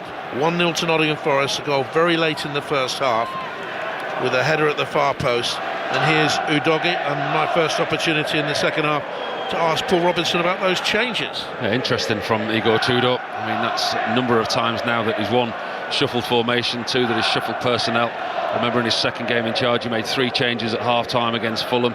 It's as though he's still trying to find something that works and clicks. I mean, this is the most obvious 4-4-2 you'll ever see when they're out of possession. But actually now they've got 3 up front when they're in possession with Solanke, Richarlison and Tell. It's going to be quite a fluid formation. Udogie now for Tottenham, supported by Tell, scampering down the left-hand touchline. They're chasing a 1-0 deficit. Oh, Forest stayed in, and now it's onside was Udogie. Gets across, it's blocked, but Forest stayed in and played him on. And they've now given it away, Nottingham Forest. And they haven't started this second half very well at all. Sarr in towards Bergvall, such an important player, terrific last season, out from January the 20th until a couple of weeks ago with his ankle injury. played 17 minutes in midweek. Here's Tell, who flew in midweek, and he's leave it to the ground. But Anderson picked himself up straight away. No free kick given, throw in to Tottenham. The atmosphere at the start of this second half is certainly different to the one that greeted the players at kick-off. Slightly more apprehensive from the Tottenham faithful. They know what a big second half this is for them. Mind you, against Palace in the last home game, when they were beaten 3-1, a lot of fans left at half-time and didn't come back in. You saw close-up pictures that night of them flooding down the high road, which is more buoyant today before the game, certainly more buoyant and hopeful, but at the moment they still trail. Udogie tried a trick, didn't come off, the ball spun in field and Milenkovic can hoist it clear for Forest, straight to a white shirt. Here's Papsa having a look just inside his own half. He's got out wide to the right, Porro, and slides the ball to him. Porro with sort of turquoise boots on, back to the short sleeve Romero, and here's Archie Gray. Gray again on the halfway line, diagonal back 10 yards to Romero. Romero now playing right hand side of the centre-back duo, Danso to his left, and he has to push it all the way back to the goalkeeper Vicario. Does the Argentine World Cup winner. 3 minutes into the second half, 5 live, 1-0 to Forest. Aston Villa leading West Ham by a goal to 0. Sunderland won at Newcastle 2-1. Dundee United beat Celtic 2-0. Hearts 66 points, Rangers 63, Celtic 61. A couple of games left in the regular season and then they have the split. So 8 games left, I think, in Scotland. Unless someone can put me right on that. Here's Vicario, Tottenham Hotspur goalkeeper. Mentioned the Tottenham fixtures to come in the first half. Forest have Porto away in Europe, Villa at home, Porto at home, Burnley home, Sunderland away, Chelsea away. Difficult combination, those 2 games. Newcastle home and then Manchester United away and Bournemouth at home. Bournemouth could be pressing for a Europa place at the end of the season. None of those games look particularly fertile for Forest. Here's Williams now, buccaneering over the halfway line. They've got a 4-on-4. 4-on-5 now as Tottenham flood players back. And Forest push it out towards Callum Hudson-Odoi, rolling in off that left-hand touchline. In support is the tall, upright Sangare. He's used the ball as diligently as anyone in the game. Hutchinson in off the right now, just outside the penalty area. Anderson, steady build-up. Hoists across towards the far post. Free header, good save by Vicario to deny Williams, who was in acres of space far side of the penalty area. Really poor defending, could have been 2. That was a real opportunity for Nottingham Forest to turn the atmosphere inside this stadium. It was a super ball to the far post. Nico Williams arriving late. He's got a free header completely unmarked. Pedro Porro had no idea that the Nottingham Forest fullback had crept in behind him. Heads it down into the floor. It's a good save from Vicario, but one you would expect him to make.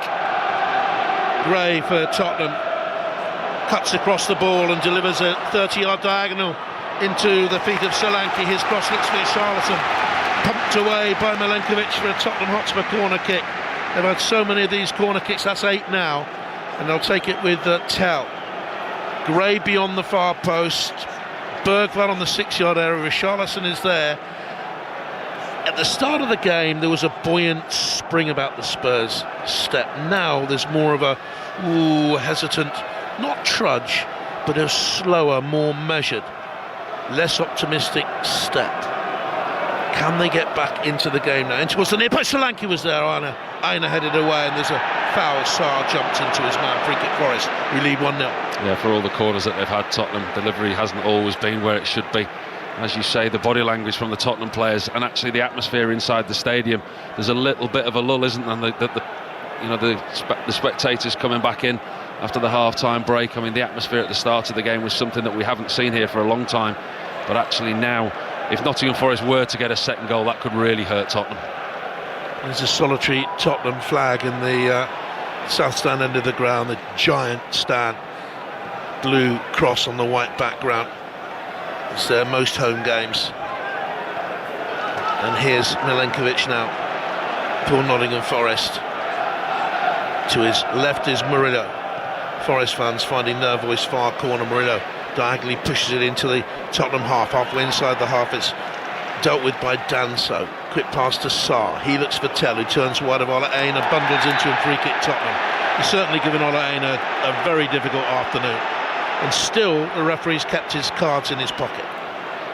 Yeah, for the set is benchmark a little bit lower. Michael Oliver earlier in the game, we could have had a flurry of yellow cards before half-time, but now he's, listen, like you, I like to see the game flow, and he's certainly allowed that. And the players, yes, they complained and they moaned at the start when they felt they should have free kicks, but once they know what tone the referee's set, everybody just gets on with it. And I think the biggest thing from a player's point of view you ask for from a referee is consistency. If you're not going to give it, don't give it for both teams. Don't be inconsistent with your decisions. Porro coming forward for Tottenham. Bergval's to his right-hand side. To his right foot he plays the pass. Bergval coming into the edge of the penalty area. Little give and go attempted with Solanke, who goes down, no free kick, and the long-legged Sangare will run clear for Nottingham Forest to the halfway line and find on that far touchline Jesus, who goes down, no free kick given. Spurs pick up possession. Romero trying to wheel his way away from Sangare, was pulled back, and this will be now a yellow card for a pudding offence. You can hear the roar of the Tottenham fans. Now that could be an avalanche of yellow cards. Now he's started. I think that'll be a few from the referee. Sangare, he was guilty in that instance, but also I think he's guilty of an accumulation as well. But that's what the referee's just been pointing to various areas of the ground. Tottenham have a free kick. If they can level it up, you'd sort of bet on them going on to win the game. The way it's been played, they're full of energy. They just need to overcome this mental block at the moment of trailing. To give Nottingham Forest credit where it's due, they've defended stoutly and really thrown bodies in for the cause. It will be a massive win for them if they can pull this off. Here's Porro, 5 yards in from the right-hand touch, and in comes the cross, headed well wide by Christian Romero. It's gone, 5 yards wide of the far post ahead. It was disappointing from a Tottenham point of view. We talk all the time about set plays. That was a set play in a decent area, but Pedro Porro stood over the ball and there didn't look to be any type of organisation. He was beckoning Lucas Bergval nearer to him. He wanted to play it short. Romero had gone forward, Danzo had gone forward, all waiting for the delivery. He went short, the delivery finally came, but it was too far away for Romero to get a decent header on it. Down below us, Eagle Tudor had a little word with Bruno Saltor, one of his assistants, former Brighton player. Came to the touchline and shouted something out, but I don't know what he said, but Tottenham have immediately got themselves into a bit of a pickle. Sarr nearly got caught in possession 2 yards outside his own penalty. Now they have a chance to bring it away on 5 live. 54 minutes gone, they trail 1-0. Big diagonal by Romero, left-hand touchline. Teller's brought it down very well and gets an early cross into the box. Murillo, a fine header away. Archie Gray just outside the penalty area, thought about a shot, finds Bergval, in comes the cross all the way through the box. Tell, Forest packing red shirts back inside that penalty area. Tell has support back up the line with Udogie, left-hand corner of the penalty area. Low, disappointing cross, and it's hammered away by Gibbs White. Throw in to Tottenham, halfway inside the Forest half. They trail 1-0 on 5 live from the BBC. And here's Udogie to have a look, then rolls square just outside the penalty area. Archie Gray again thought about a shot, no. Porro is there in support. Tottenham continue the passing. Back it comes to the left-hand touchline. Tell now to run his man who's in front of him. Omar Hutchinson gets a return to him from Udogie. Square, Archie Gray must shoot, does shoot. Blocked by Anderson, comes back to Gray's left foot and he swipes it 10 yards over. Possession again in a really good area for Tottenham. That's 3 occasions now Archie Gray has been urged to shoot from those Tottenham supporters behind the goal away to our left. This time he takes it on and it's blocked. He had more time and space, should have potentially got the shot off quicker. But again, what I said in the first half, no Tottenham player wants to be the one who gives the ball away. They're too cautious with possession. They're trying to score the perfect goal, get the ball across the box, get the ball whipped across the 6-yard box, get bodies flying in, cause problems. It's all too easy when it's in front of this Nottingham Forest defence. Not new problems for Spurs. They've conceded, but they've only kept 21 clean sheets in 80 games. They're trailing at home. 10 home defeats here last season and 10 this season. These aren't new problems. Porro at right back, loves to go forward in a right wing back position, but as a right back he's suspect. Udogie on the left, he was suspect there. And Nottingham Forest have a free kick. Same Udogie, lovely going forward in a wing back situation, but as an orthodox left back, not too hot. It's a free kick here for Nottingham Forest. It's 10 yards, maybe 12 yards inside the Tottenham half. They trail 1-0 and it's about 3 or 4 yards right of centre. And taking his time to come across to pick up the ball is Sangare. It's rolled back to him by a member of the Tottenham staff, and it will be, or I think it might be his own staff. It was his own staff. It's a free kick now to Nottingham Forest. Anderson will take it. They've been in no hurry. Why should they be? They're leading a game that is a massive 6-pointer, 1-0. Arms raised by Anderson. Sangare standing offside, so too Gibbs White. They come back on. In comes the free kick. Well, one in the air by Danso and kept in by Callum Hudson-Odoi. Williams is in support. Williams gets an angled shot through, shot cross, whipped through the penalty area, out of play for a goal kick. It's a super cross, Jonathan, really is. Nico Williams' delivery has been excellent today.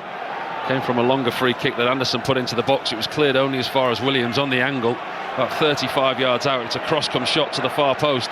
And in Nottingham Forest touch, Murillo was rushing in at the far post. Tottenham would have been in trouble. Oh, for a Chris Wood. 20 goals last season, just the 3 this season. Hasn't played since the 18th of October, had a knee operation. They need him back for the closing games. Here's Anderson. Williams is out wide to the left-hand side. 1-0 to Forest. Williams cushions the ball. Feints to cross it, then finds Anderson again. And out to the touchline and Hudson-Odoi. Tottenham with a lot of defenders back and well set by now. The move lacked a little bit of pace, was overthought perhaps. Here's Anderson, still on that left-hand touchline. Bergvall tucked up tight behind him. He finds Murillo and then square across the back forward to Milenkovic. Great noise in the stadium, you have to say now, from both sets of supporters, but the Tottenham fans are really hollering for their club to get back into the game. They know the importance of this. Bergvall wins the ball for Tottenham, his foul. It's a free kick to Spurs, who wanted to go on. They said they had the advantage and the referee says no. Gibbs White's arguing about something. None of them are happy. All of them are in the referee's ear. Tottenham players wanting the free kick, wanting to take the free kick quickly. Gibbs White in the referee's ear about something that happened earlier on in the game, I think. It's been a difficult one for the referee. Maybe the reason he's just let it go. I remember the last time Tottenham weren't in the top flight. It was 1977, 1978. We're to Villa in just a second time. Let's wait and see if this free kick comes to nothing. It doesn't. Here's Chris Coles. A bit more life about West Ham at the start of this second half, still trailing to Villa by a 1-0, but a couple of changes at half-time. Traore and Wilson for Potts and Castellanos. They've done the trick. Bowen not too far away, and an effort from Disasi, a header straight at Martinez. But still, as we approach the hour, Villa 1, West Ham 0. Anderson heads on for Forest, brought down and controlled by Jesus, crumpled under a challenge from Romero, who buccaneers forward to the edge of the Forest penalty area, holds up possession, spins, thought about a pass to Bergvall, tries to spin again, and is seen off by a combination of Sangare and Williams, goes down, no free kick given. Tottenham have a problem. Their centre-back is 40 yards inside the Forest half and trotting back. Here's Forest on the attack on the left-hand side. Romero 10 yards from his own penalty, his own half, still not back in his own half. He's now back in his own half. Forrester inside the Tottenham penalty area. It's square ball. It's Hutchinson. Hutchinson left foot. It's blocked by Bergvall, and Forest have possession again. And now Romero's back into position. That's not good enough. That's not good enough. His tracking back was awful. There was absolutely no tracking back. He was the highest Tottenham player up the pitch. Yes, he got caught in the opposition half. He thought he should have had a free kick, but you put that to one side. If the free kick's not given, you get back in as quick as you can. Endangered his team. He has possession.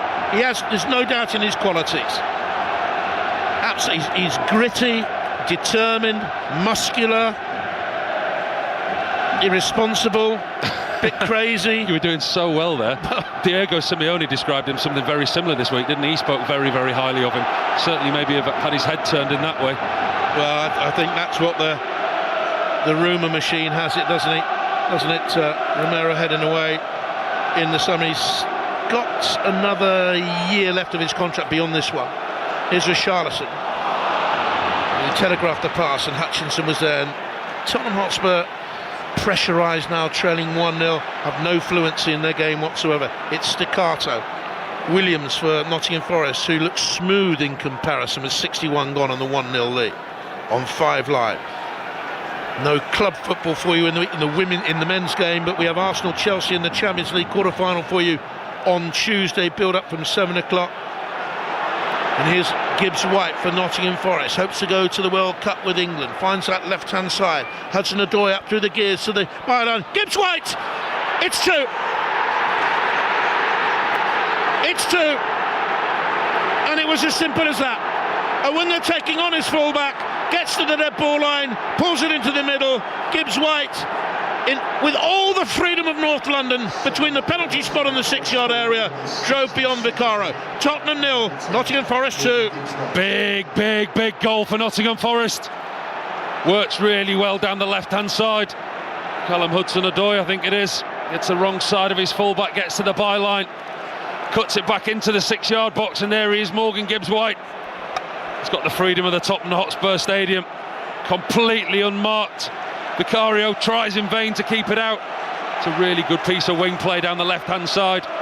7-8 yards out, he is Morgan Gibbs-White. A controlled finish with his left foot under the body of the diving Vicario. And that could prove to be a massive goal in the fight to stay in the Premier League.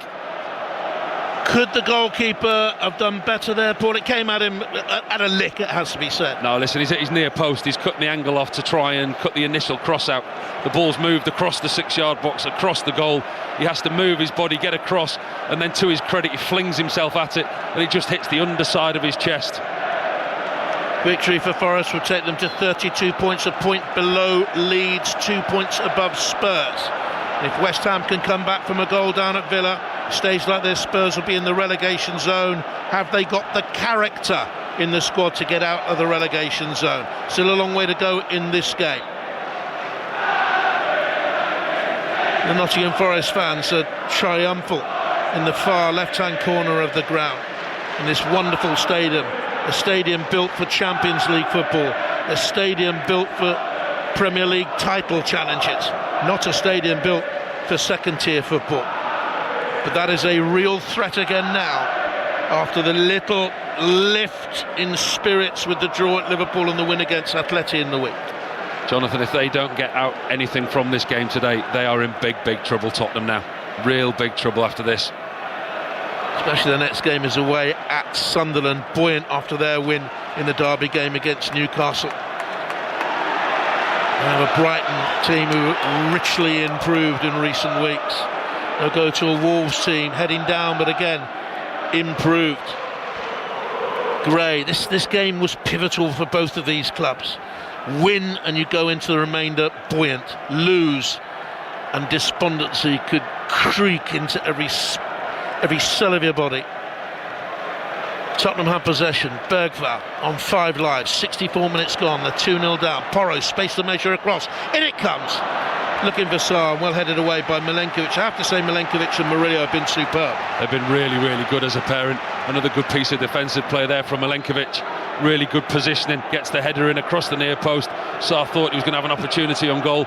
Good ball into the box from Pedro Porro, had the space to do so. Good defensive header. Problem for Spurs. Tell is down, look to the bench, doesn't look happy. He's got his hands on his hips, and again he's looking despondently towards the Tottenham bench. The referee is having a word in his shell light to see if he's okay. Needs treatment. Across goes Dominic Solanke, and the Tottenham physios are called on. Always worrying, isn't it, when a player goes down and they haven't been involved in the build-up of play. And Matthias Tell has been Tottenham's biggest attacking threat for what they've had, especially in the first half. Use him as an outlet, get him in off this touchline, balls into the box. If he comes off, it'll be a blow for Tottenham. Well, they're getting one of the substitutes ready to come on. Ronald Coleman, it might be. Let's go to Villa Park then, and Chris Coles. West Ham are pushing for this equaliser, Jonathan, and they're getting closer and closer. Pablo's just missed a good chance. Poor Torres clearance. Pablo leaning back, and over the bar it went. Villa have just introduced Yuri Tillemans to great reception as Watkins slides in at the back post, and Villa do have a second in front of the Holt. That'll mean an awful lot for Ollie Watkins, and it's a goal that will calm Villa down because West Ham had been on top. Watkins scores. Aston Villa 2, West Ham 0. Goals first and fastest on 5 Live. Goodness me, that's an old football saying from a long way back in commentary. I can tell you it's going to be a corner kick to be taken on that far side. That brings back a few memories. So it's going to be a Tottenham corner, and Tottenham are going to bring on Kolo Muani and also Xavi Simons, who was terrific here in the week, but they'll have to take this corner first. Richarlison is departing. Tell has gone. Richarlison is trudging around very slowly. He's not too happy at all there. He's getting a sympathetic applause from the Tottenham fans, but he looks, well, disgruntled isn't the word. Disgusted would be, perhaps. Simons, again, can he reproduce the form he showed against Atleti in the week? Not the form he's shown in the league since he arrived. Big shout here by the manager to make a second change. But one substitution left. We're not even at the three-quarter mark. They trail 2-0. Out swings the corner from Porro, right-footed. It's loose until it's lumped away downfield by Murillo. What do you make of the substitution, Robbo? Go with Rob or Robbo, whatever you want, Jonathan. Happy with either. I've got Rob on one side and Robbo on the other side. I'm just waiting to see now. They're just taking up their positions after departing from that corner. It's certainly an attacking change. Richarlison, personally, you know that I like him. I would have left him on because I think he just gives you something else. I think he drags everyone up by the laces, and I think he puts in a performance. I think they've got a lot of attacking players on the pitch now. They've got Simons, Solanke, Moani. You know, you look at what they've got. They've certainly got the quality, but have they got the attitude and the application what they need? They've lacked quality in the final third because they've been put under pressure, and they're certainly in a situation now where they're bang under pressure. Here's the enigmatic Simons, swivelling, running to his right, cutting back to the left, is tripped. It's a free kick. Simons immediately looks to the referee and calls for a yellow card. He's got a free kick, and he's still protesting to the referee. Unseemly this. It's a free kick, he's won it. That's all there is to it. Does well, Simons. That's his first touch of the ball. Runs straight at the 18-yard box. That's what they've been missing, Tottenham. The directness, first thought there from Simons wasn't to play the ball forward, it's to run with the ball forward, take somebody on, make something happen. He's won a free kick. What is this? I mean, this is a long way out. Pedro Porro's over the ball. I can't think he can control Matt Sells from this type of distance. He's got talent, Xavi Simons, undoubtedly. My question mark about him has always been, why did Barcelona have a look, didn't use him? Paris Saint-Germain twice had him, didn't want him. PSV had him, didn't want him. Leipzig had him, didn't want him. Forest are going to make a couple of substitutions any second now. It's a free kick to Tottenham. They trail 2-0. We're just past the midway mark of the second half. Porro from 30 yards out, dinks it into the penalty. Gray touches it on. Danso can't keep it in. Goal kick. Miserable that was. Yeah, it was a poor set play from Tottenham. Two straight, one of those where it was caught between a rock and a hard place. He didn't know whether to lift it central or lift it to the far post. Did neither. Came to nothing once again from a Tottenham Hotspur point of view. And disappointing when they've got in that final third. They really have created very, very little. Well, Awoni's coming on. Yates is coming on for Nottingham Forest. Igor Tudor departs. Awoni will replace him up front, the 6-foot-tall Nigerian international. And the other player to go off is Hudson-Odoi, to be replaced by a more defensive-minded Ryan Yates. Mr. Nottingham Forest joined as a youth team player back in 2005, aged 8, and he was terrific in the week. Really, really good against the Michelin and got the goal there.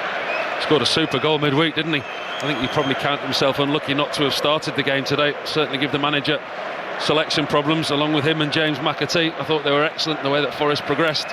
Mind you, they didn't take the best penalties, Midtjylland, did they? Oh, they were shocking. To win a penalty shootout 3-0. 3-0. It's embarrassing.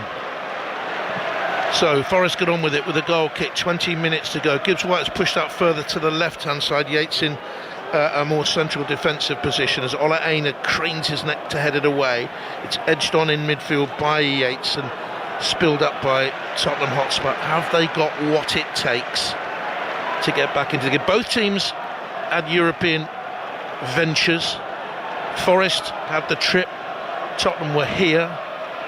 I think it's more like, have they got the mental capacity now, the mental strength to come back into it? Tottenham Hotspur. Danso to his right hand side is Romero arcs the ball up to Kolo Muani to head down to Solanke, and now Simons 20 yards out from goal. 5 live from the BBC. 2-0 Forest. And Sarr 10 yards away to his right hand side, wearing the turquoise boots, is Romero. White shirt obscuring his navy shorts. Simons with the back heel to Udogie, loves to gallop forward on the left hand side. Will he leave gaps behind as Tottenham chase the game? Simons with a cross, good shot from the goalkeeper and his defenders. It goes all the way through. good combination at the back there, assured, communication strong, good sign at the start of the stage of the game. I've watched them now for 72 minutes now, Tottenham, and I can't fathom what pattern of play that they're looking for. You know, there's no real ideas. Actually, Gray had the ball there, he looked up, all he saw was static white shirts in front of him. They rotate possession, they get it wide, they put a cross in the box every now and then. Sometimes they go back into the middle. Since Igor Tudor's been in charge, he's played different formations with different personnel, looking for the answers. Said the other week against Liverpool that was possibly the worst result they could have had. A 1-1 draw, 1 point is not good enough for them, and it kept the manager in a job. And they're in exactly the same situation as they were before they went to Anfield last week. They've been devoid of ideas, it's been slow, it's been methodical, it's been better, it's been without doubt the attitude and application at the start, but overall performance has been nowhere near. Tottenham fans have not been brought up to this. That last time they were in the second tier, when they came up in 78, they signed Ardiles and Villa straight away afterwards, and they've had such a wonderful array of talents here over the years. Hoddle and Waddle and Gascoigne and Bale, and the list goes on and on and on. It's a club built on a culture of football. To dare is to do, and these players not up to the scratch of previous years. Perhaps Tottenham's problem is they've lived in yesteryear too long. Perhaps. Here's Porro on the right hand side, angles to the edge of the penalty area, it's blocked by Williams, he'll keep it in play. They used to have great football people here behind the scenes. Do they have that now, Tottenham? As Vicario has to come out of his penalty area and hoist up towards the old shelf on the far side. Jonathan, this is nothing new. I mean, this is a discussion for another time, but this has been coming for a long, long time. You don't circle a drain without falling in at some point, and I think the European trophy last season papered a lot of cracks. You look at the league position last season, what cost Ange Postecoglou his job. The team are in exactly the same position this season, and it's been coming. It's not they haven't spent money. 196 million last season, 175 this season. Thrown money at it, changed the managers. Is the culture a toxic culture much further up the club? Tottenham fans will have their view. Here's Bergvall for them. Certainly bright. He is. Porro on the right-hand touchline. They have 16 minutes to go before they suffer another home defeat and they drop deeper into the relegation mire. And the performances against Liverpool and Athletic will just be dubbed a full storm. Gray, 30 yards out from goal. Porro's to the right touchline. Villa leading West Ham 2-0. Forest leading Tottenham 2-0. Romero to Gray. Have to feel sorry for him. He's been played right back, central midfield. He's been played all over. Played in a back three. Such a brilliant young player. Here's Udogie down the left-hand side. In comes a cross, stabbed wide by Bergvall. There was your chance. There was your chance. Yeah, really good piece of wing play from Udogie. Gets down the left-hand side, puts it across. Bergvall arriving late, tries to take it on the slide. It was just in front of him, just on the stretch. Maybe opens his right foot out too much. He's looking for that far post. He's trying to be too clever with it. Just needs to get a surface, opens his foot out, and he goes wide of the far post. Tottenham, 2 efforts have hit the woodwork. Only one from one of their players, Tel.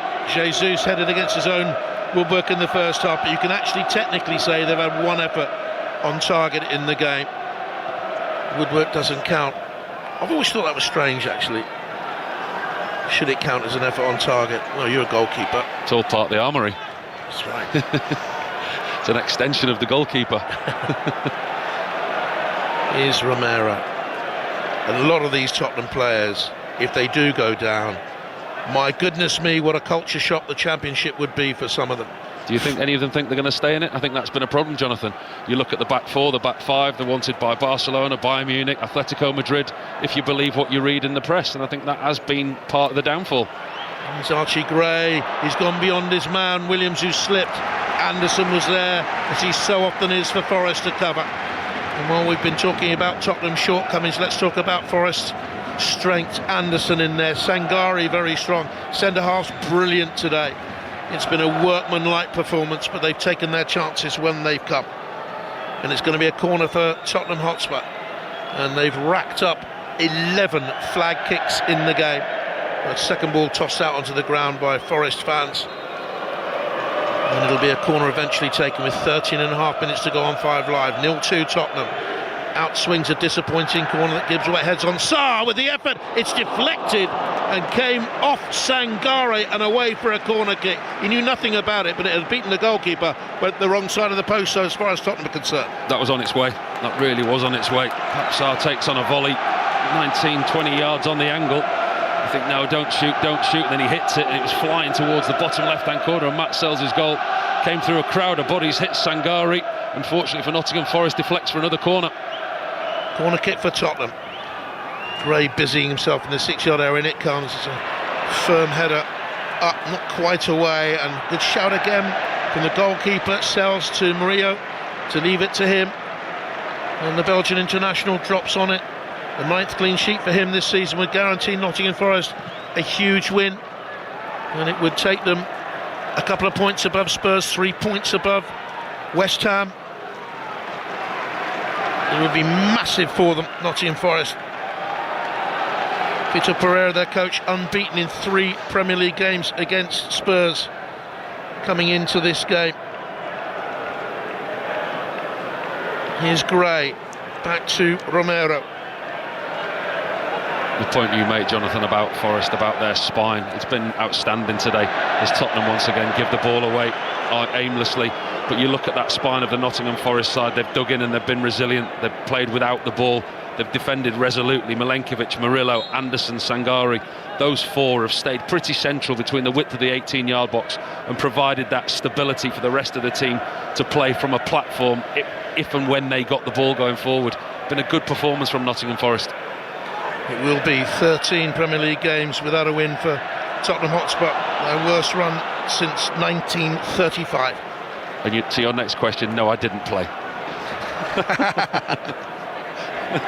No, Paul Robinson was in the team that went 13 without a win, April to November 1912. Ola Aina blocked and cleared away. It's a free kick here to Nottingham Forest. One of my most enjoyable spells as a commentator when Leeds were in the UEFA. I did it for TV. One of the TV companies used to travel around. We went out to Madeira. Madeira, that was a good trip, wasn't it? Yeah. Can't remember a lot of it, but seems anyway. a long time ago now. Yeah. It's a good trip though. It's Terry Venables as a manager. Always good trips when Venables was around. Wonderful mentor to me, and a huge influence on so many people in the game. Sadly missed. 11 minutes to go. 5 Live. 2-0 to Nottingham Forest. Milenkovic will take it. Milenkovic hoists up towards Awonyi. He's not really touched the ball since he came on. He'll be there. Out ball now. He'll hold it up, see them out, see them through to a precious victory. It'll be their 5th away win of the season. They've already won 1 more away victory than they have home victories. Awonyi spins inside the penalty, edged out by Sarr. Solanke couldn't hold it up. Battling hard for it is Yates. Yates to try and turn beyond Udogie. It's like that is like, it's a goal kick. Oh no, it's a corner. Or is it a goal kick? It's a goal kick. That was like a harem-scarum playground session there. There's one player striking for the ball, then another striking for the ball, and it got stuck between legs. I think that description is pretty accurate of the whole Tottenham performance from start to finish, in all honesty. There's been a lot of, harem-scarum play, as you say, running round, chasing the ball, without any real structure or level of application, tactically wise, going forward. No stamp of tactical organisation. Here's Bergvall. Bergvall out wide. Can he get the ball out to Kolo Muani? Bergvall's done well, and he steered the pass just behind Simmons, who shrugged his shoulders, and Sells comes out, gathers and flops on it. With 10 minutes to go, Tottenham look a beaten team here. They're a rudderless ship. That's one way. I was quite complimentary of the way that they played in the first half, because they were harem-scarum, they were pressing, there was a lot of fight to win the ball back. But then when you actually break it down to the quality and what the actual end product is, there's been nothing. I've seen nothing from them today in a team structural performance, a tactical performance. I mean, he's changed the system 3 times during the game, changed personnel numerous times once again, and that's been the story of his regime. Has he just fallen upon 2 results this week that have kept him in a job? Never stays around long in a manager's situation. He had a year at Marseille. I think that was a good spell. He finished 3rd, took them into Champions League qualifying, but otherwise it's been months here, months there over the years, going back to his first job with Hajduk Split, where he won the cup back in, I think it was 2013-14, something like that. As Forest look to release out wide to the right-hand side, it's just too far forward, and it's a goal kick. Jonathan, if this is a team in and around Tottenham, Nottingham Forest are a better team. And you asked me before about who's better equipped in this situation. The way that Nottingham Forest have approached this and the structure that they have in their game plan, they've come here and done a job. I've seen nothing from Tottenham to suggest anything different. And they can't complain about the support. Been brilliant, absolutely superb. Tottenham have possession. Here's Archie Gray. Things can change in a flash. Bergvall halfway inside the Forest half. Diagonally forward, little touch off ball. Simons comes to the return. Wasn't aimed at him, but he got there, scuttling across towards this near touchline. That's the Carter running style of his. Papsar 25 yards out. Bergvall closer to the penalty area. Can release to Porro inside the box. He has done. Porro to the dead ball line. Across it comes. And it's a goal kick. The ball had gone out of play before the cross came in and was deflected wide. Tottenham fans thought they might have had a corner, but the assistant flagged. And we're going to have another. Conor Gallagher's going to come on for Tottenham Hotspur. What we're seeing now is the Tottenham Hotspur formation very disjointed for a period of time there. Christian Romero was playing centre forward, whether that was under his stewardship or been told from the manager. Archie Gray goes off to a standing ovation, and we'll go off to Villa Park. Aston Villa, West Ham, Chris Coles.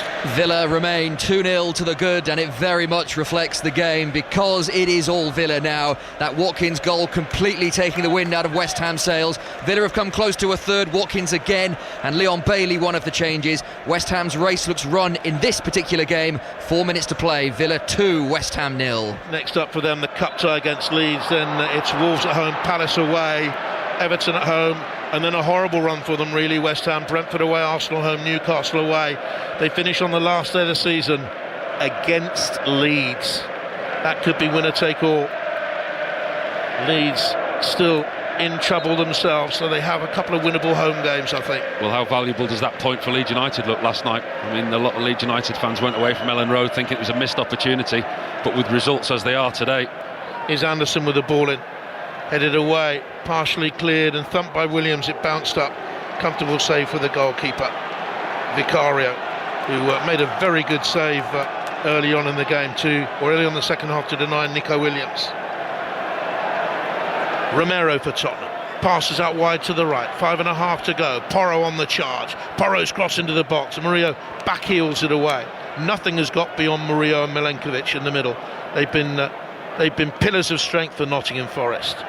Well, you've got your centre-halves playing so well with your goalkeeper as well. The understanding breeds confidence. And Forest have got a free kick now for Barge. Was it Bergvall on Gibbs White?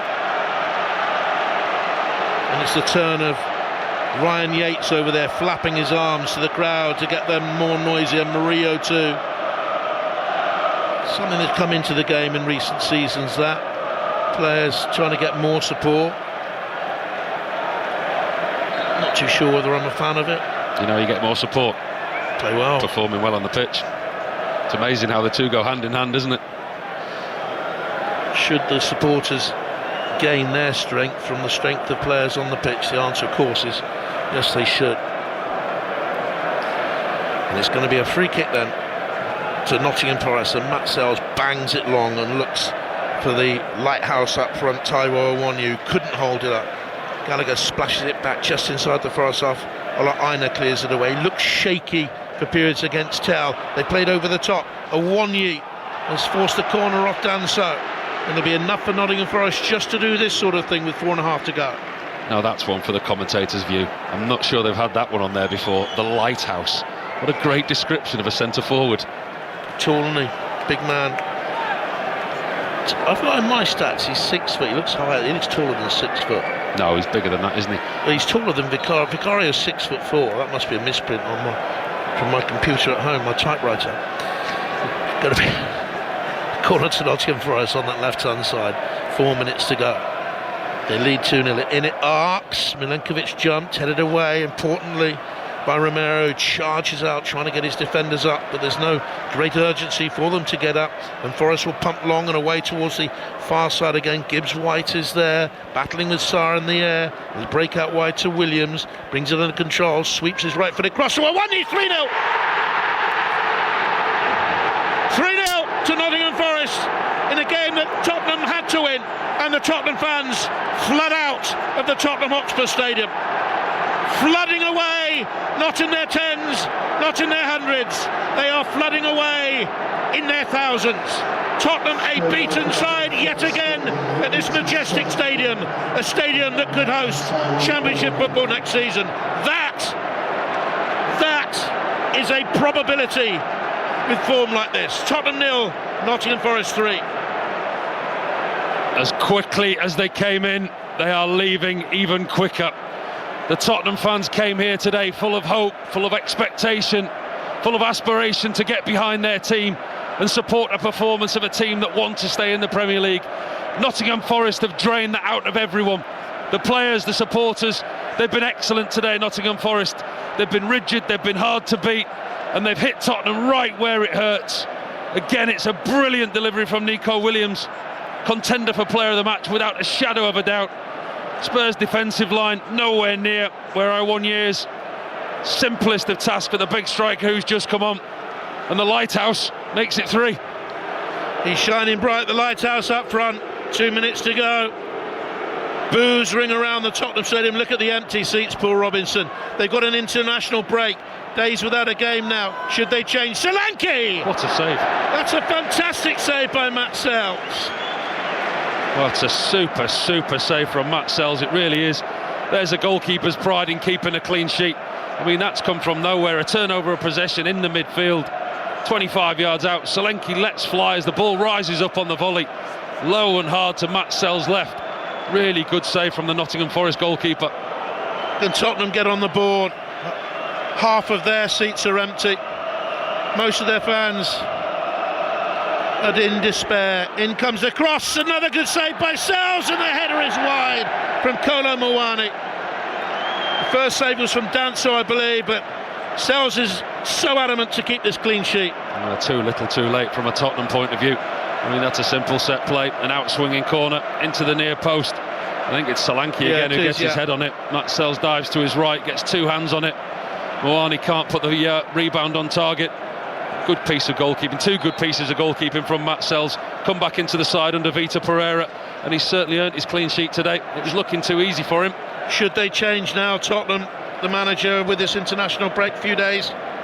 I think that's going to be a conversation, I really do. I think when you look at the performance at Liverpool, like I said, repeating myself again, I think that was a poor result at Liverpool because the point was no good and it kept him in his job at a really bad place for the club. Performance against an under-par Atletico Madrid, and that performance at Liverpool doesn't change anything overnight, and I think today has proved that. And again, if Nottingham Forest are one of the teams in and around Tottenham, they are by far and away better than Tottenham. He cuts an isolated figure down there on the edge of the technical area. Just about to see how many minutes of stoppage time we've got, but Tottenham have a free kick between the box and the left-hand touchline. 5 minutes of stoppage time. Free kick for Spurs. What can Porro do here? The Nottingham Forest fans are singing at 3-0 up. Why wouldn't they? Why shouldn't they? Wonderful day for them. Porro with it, jiggling on the spot, sets himself, whips the free kick. He's tried to shoot. He's tried to shoot there, Pedro Porro. I mean, you look at the body language now from the Tottenham players, heads down, very disgruntled, devoid of ideas, and I think that sums up the way that they've played today. They've had a bit of heart in the first half, they've had a run around, they've closed down, and they've showed spirit in the first half, but they've been so devoid of ideas and creativity when they've been going forward, and that just summed it up from Pedro Porro. Free kick on the wide. I mean, there's no way you should be shooting from there unless you're Cristiano Ronaldo. Did his little Johnny Wilkinson jiggle and then move forward and hoist the free kick well wide. Dominguez is coming on for Nottingham Forest, and James McAtee is coming on as well. Gibbs-White is going off. Who was the second player to go off there? Elliot Anderson has gone off for Nottingham Forest, so I think that's to protect them really for games to come more than anything else. They've got 4 minutes to endure here. He was super again in the week. McAtee got his assist for one of the goals. thought he was brilliant, and I thought he gave the manager the selection problem, both him and Ryan Yates. But credit to Vitor Pereira, he stuck with what he knew, and I think the centre-half partnership, the goalkeeper, Elliot Anderson and Sangare, those 5 players have been pivotal to this win. Okay, you look at the goal scorers and you look at the creative players, but their base, the solid structure that they've been based on today, is where their success has come from. And where is the solid structure about Tottenham Hotspur? Correct. Where is it? Where is it? I mean, you look around the stadium now, it's a sad sight, it really is. I mean, there is more empty blue seats than full ones from a Tottenham point of view. The Nottingham Forest fans are way down to our left-hand side, for those of you who know the stadium, swinging scarves around their heads, singing, delighted. This is a massive 3 points for them. But actually, when you look at it, it's a nice place to come, this, isn't it? A lot of teams come here and take away 3 points because it is so nice. And this will be a Wembley for Championship teams next season, should they go down. Beware, be very, very wary. And so many people I count upon as friends over the years will be distraught at this. Gary Mabbott, my old Elmley Primary School teammate in Bristol all those years ago. Full-time Aston Villa, Chris Coles. Aston Villa 2, West Ham 0. Comfortable for Villa, their most straightforward in the Premier League for some time. McGinn in the first half, Watkins in the second. West Ham were okay after the break, but didn't do anywhere near enough to score, and they remain inside the relegation zone. Aston Villa 2, West Ham United 0. Udogie for Tottenham. The only noise you can hear at this mighty stadium are Nottingham Forest fans singing in celebration. Upper tier, the East Stand, were not even, I would say, a tenth full. Middle tier down there, the luxury seats, again a couple of blocks still have fans. Big South Stand, not even half full. North Stand, not even a third full. They've gone. It's a massive result. It really is a massive result, because every single question that was been asked, every single wound has been opened up from the start of the week before those 2 results that they've had. A little bit of a false dawn, and that's all it is. It's a false dawn, because this performance is no different to any other Premier League performance that we've seen under Igor Tudor. It's been poor, it's been lacklustre, it's lacked so many things today, and every single question that has been asked about this Tottenham team, go back a week, we're back there. Could take 37, 38, even 39 points, maybe the old magic figure 40 to stay up. So where are those 8, 9, 10 points going to come from? Sunderland away, Brighton at home, Wolves away, Villa away, Leeds at home, Chelsea away, Everton at home. Can't see too many there. Just don't see a structure, don't see a game plan, don't see a way of playing. I don't see a tactical idea. I see a team that's set up in the first instance that changes 2 or 3 times during a game. Personnel changes during a game. They look devoid of ideas, and a manager who's looking for something that he's yet to find, and he hasn't got any time to find it. At times they're not even facing the right way at times. Forest have been terrific. Brilliant result for them. Very good performance from them. To a man, they've played well. Tottenham have Vicario on the ball, nervous in a scrubby patch of goal. We haven't mentioned the pitch. Looks deceptive in patches. It's not the old Tottenham pitch here. As Forest pick it up again. No, they don't. In goes very quickly to win it back. Simons couldn't get there. Loops to Vicario in goal. Bowls out to Porro. Listen to the Tottenham boos. It's all over. Listen to the boos. And even then, even those boos were sort of half-hearted, because most of the fans have gone. Jesus for Nottingham Forest on the stroke of half-time header. Gibbs-White converting after a lovely run and left-wing cross. And then Awonyu with a beautiful goal late on have won it for Nottingham Forest. And Tottenham Hotspur here have sunk deep, deep, deep back into trouble, Paul Robinson. 2 very simple ways to dissect this game. You do it from a Nottingham Forest point of view. A really good away performance. A workmanlike performance at times in the first half. They knew they weren't always going to have the ball. They suffered without the ball. They played on the counter-attack at times. They had stability with the goalkeeper, the central defenders. The 2 midfielders, Elliot Anderson and Sangare, were excellent. They stayed in the game, and they knew they could hurt Tottenham.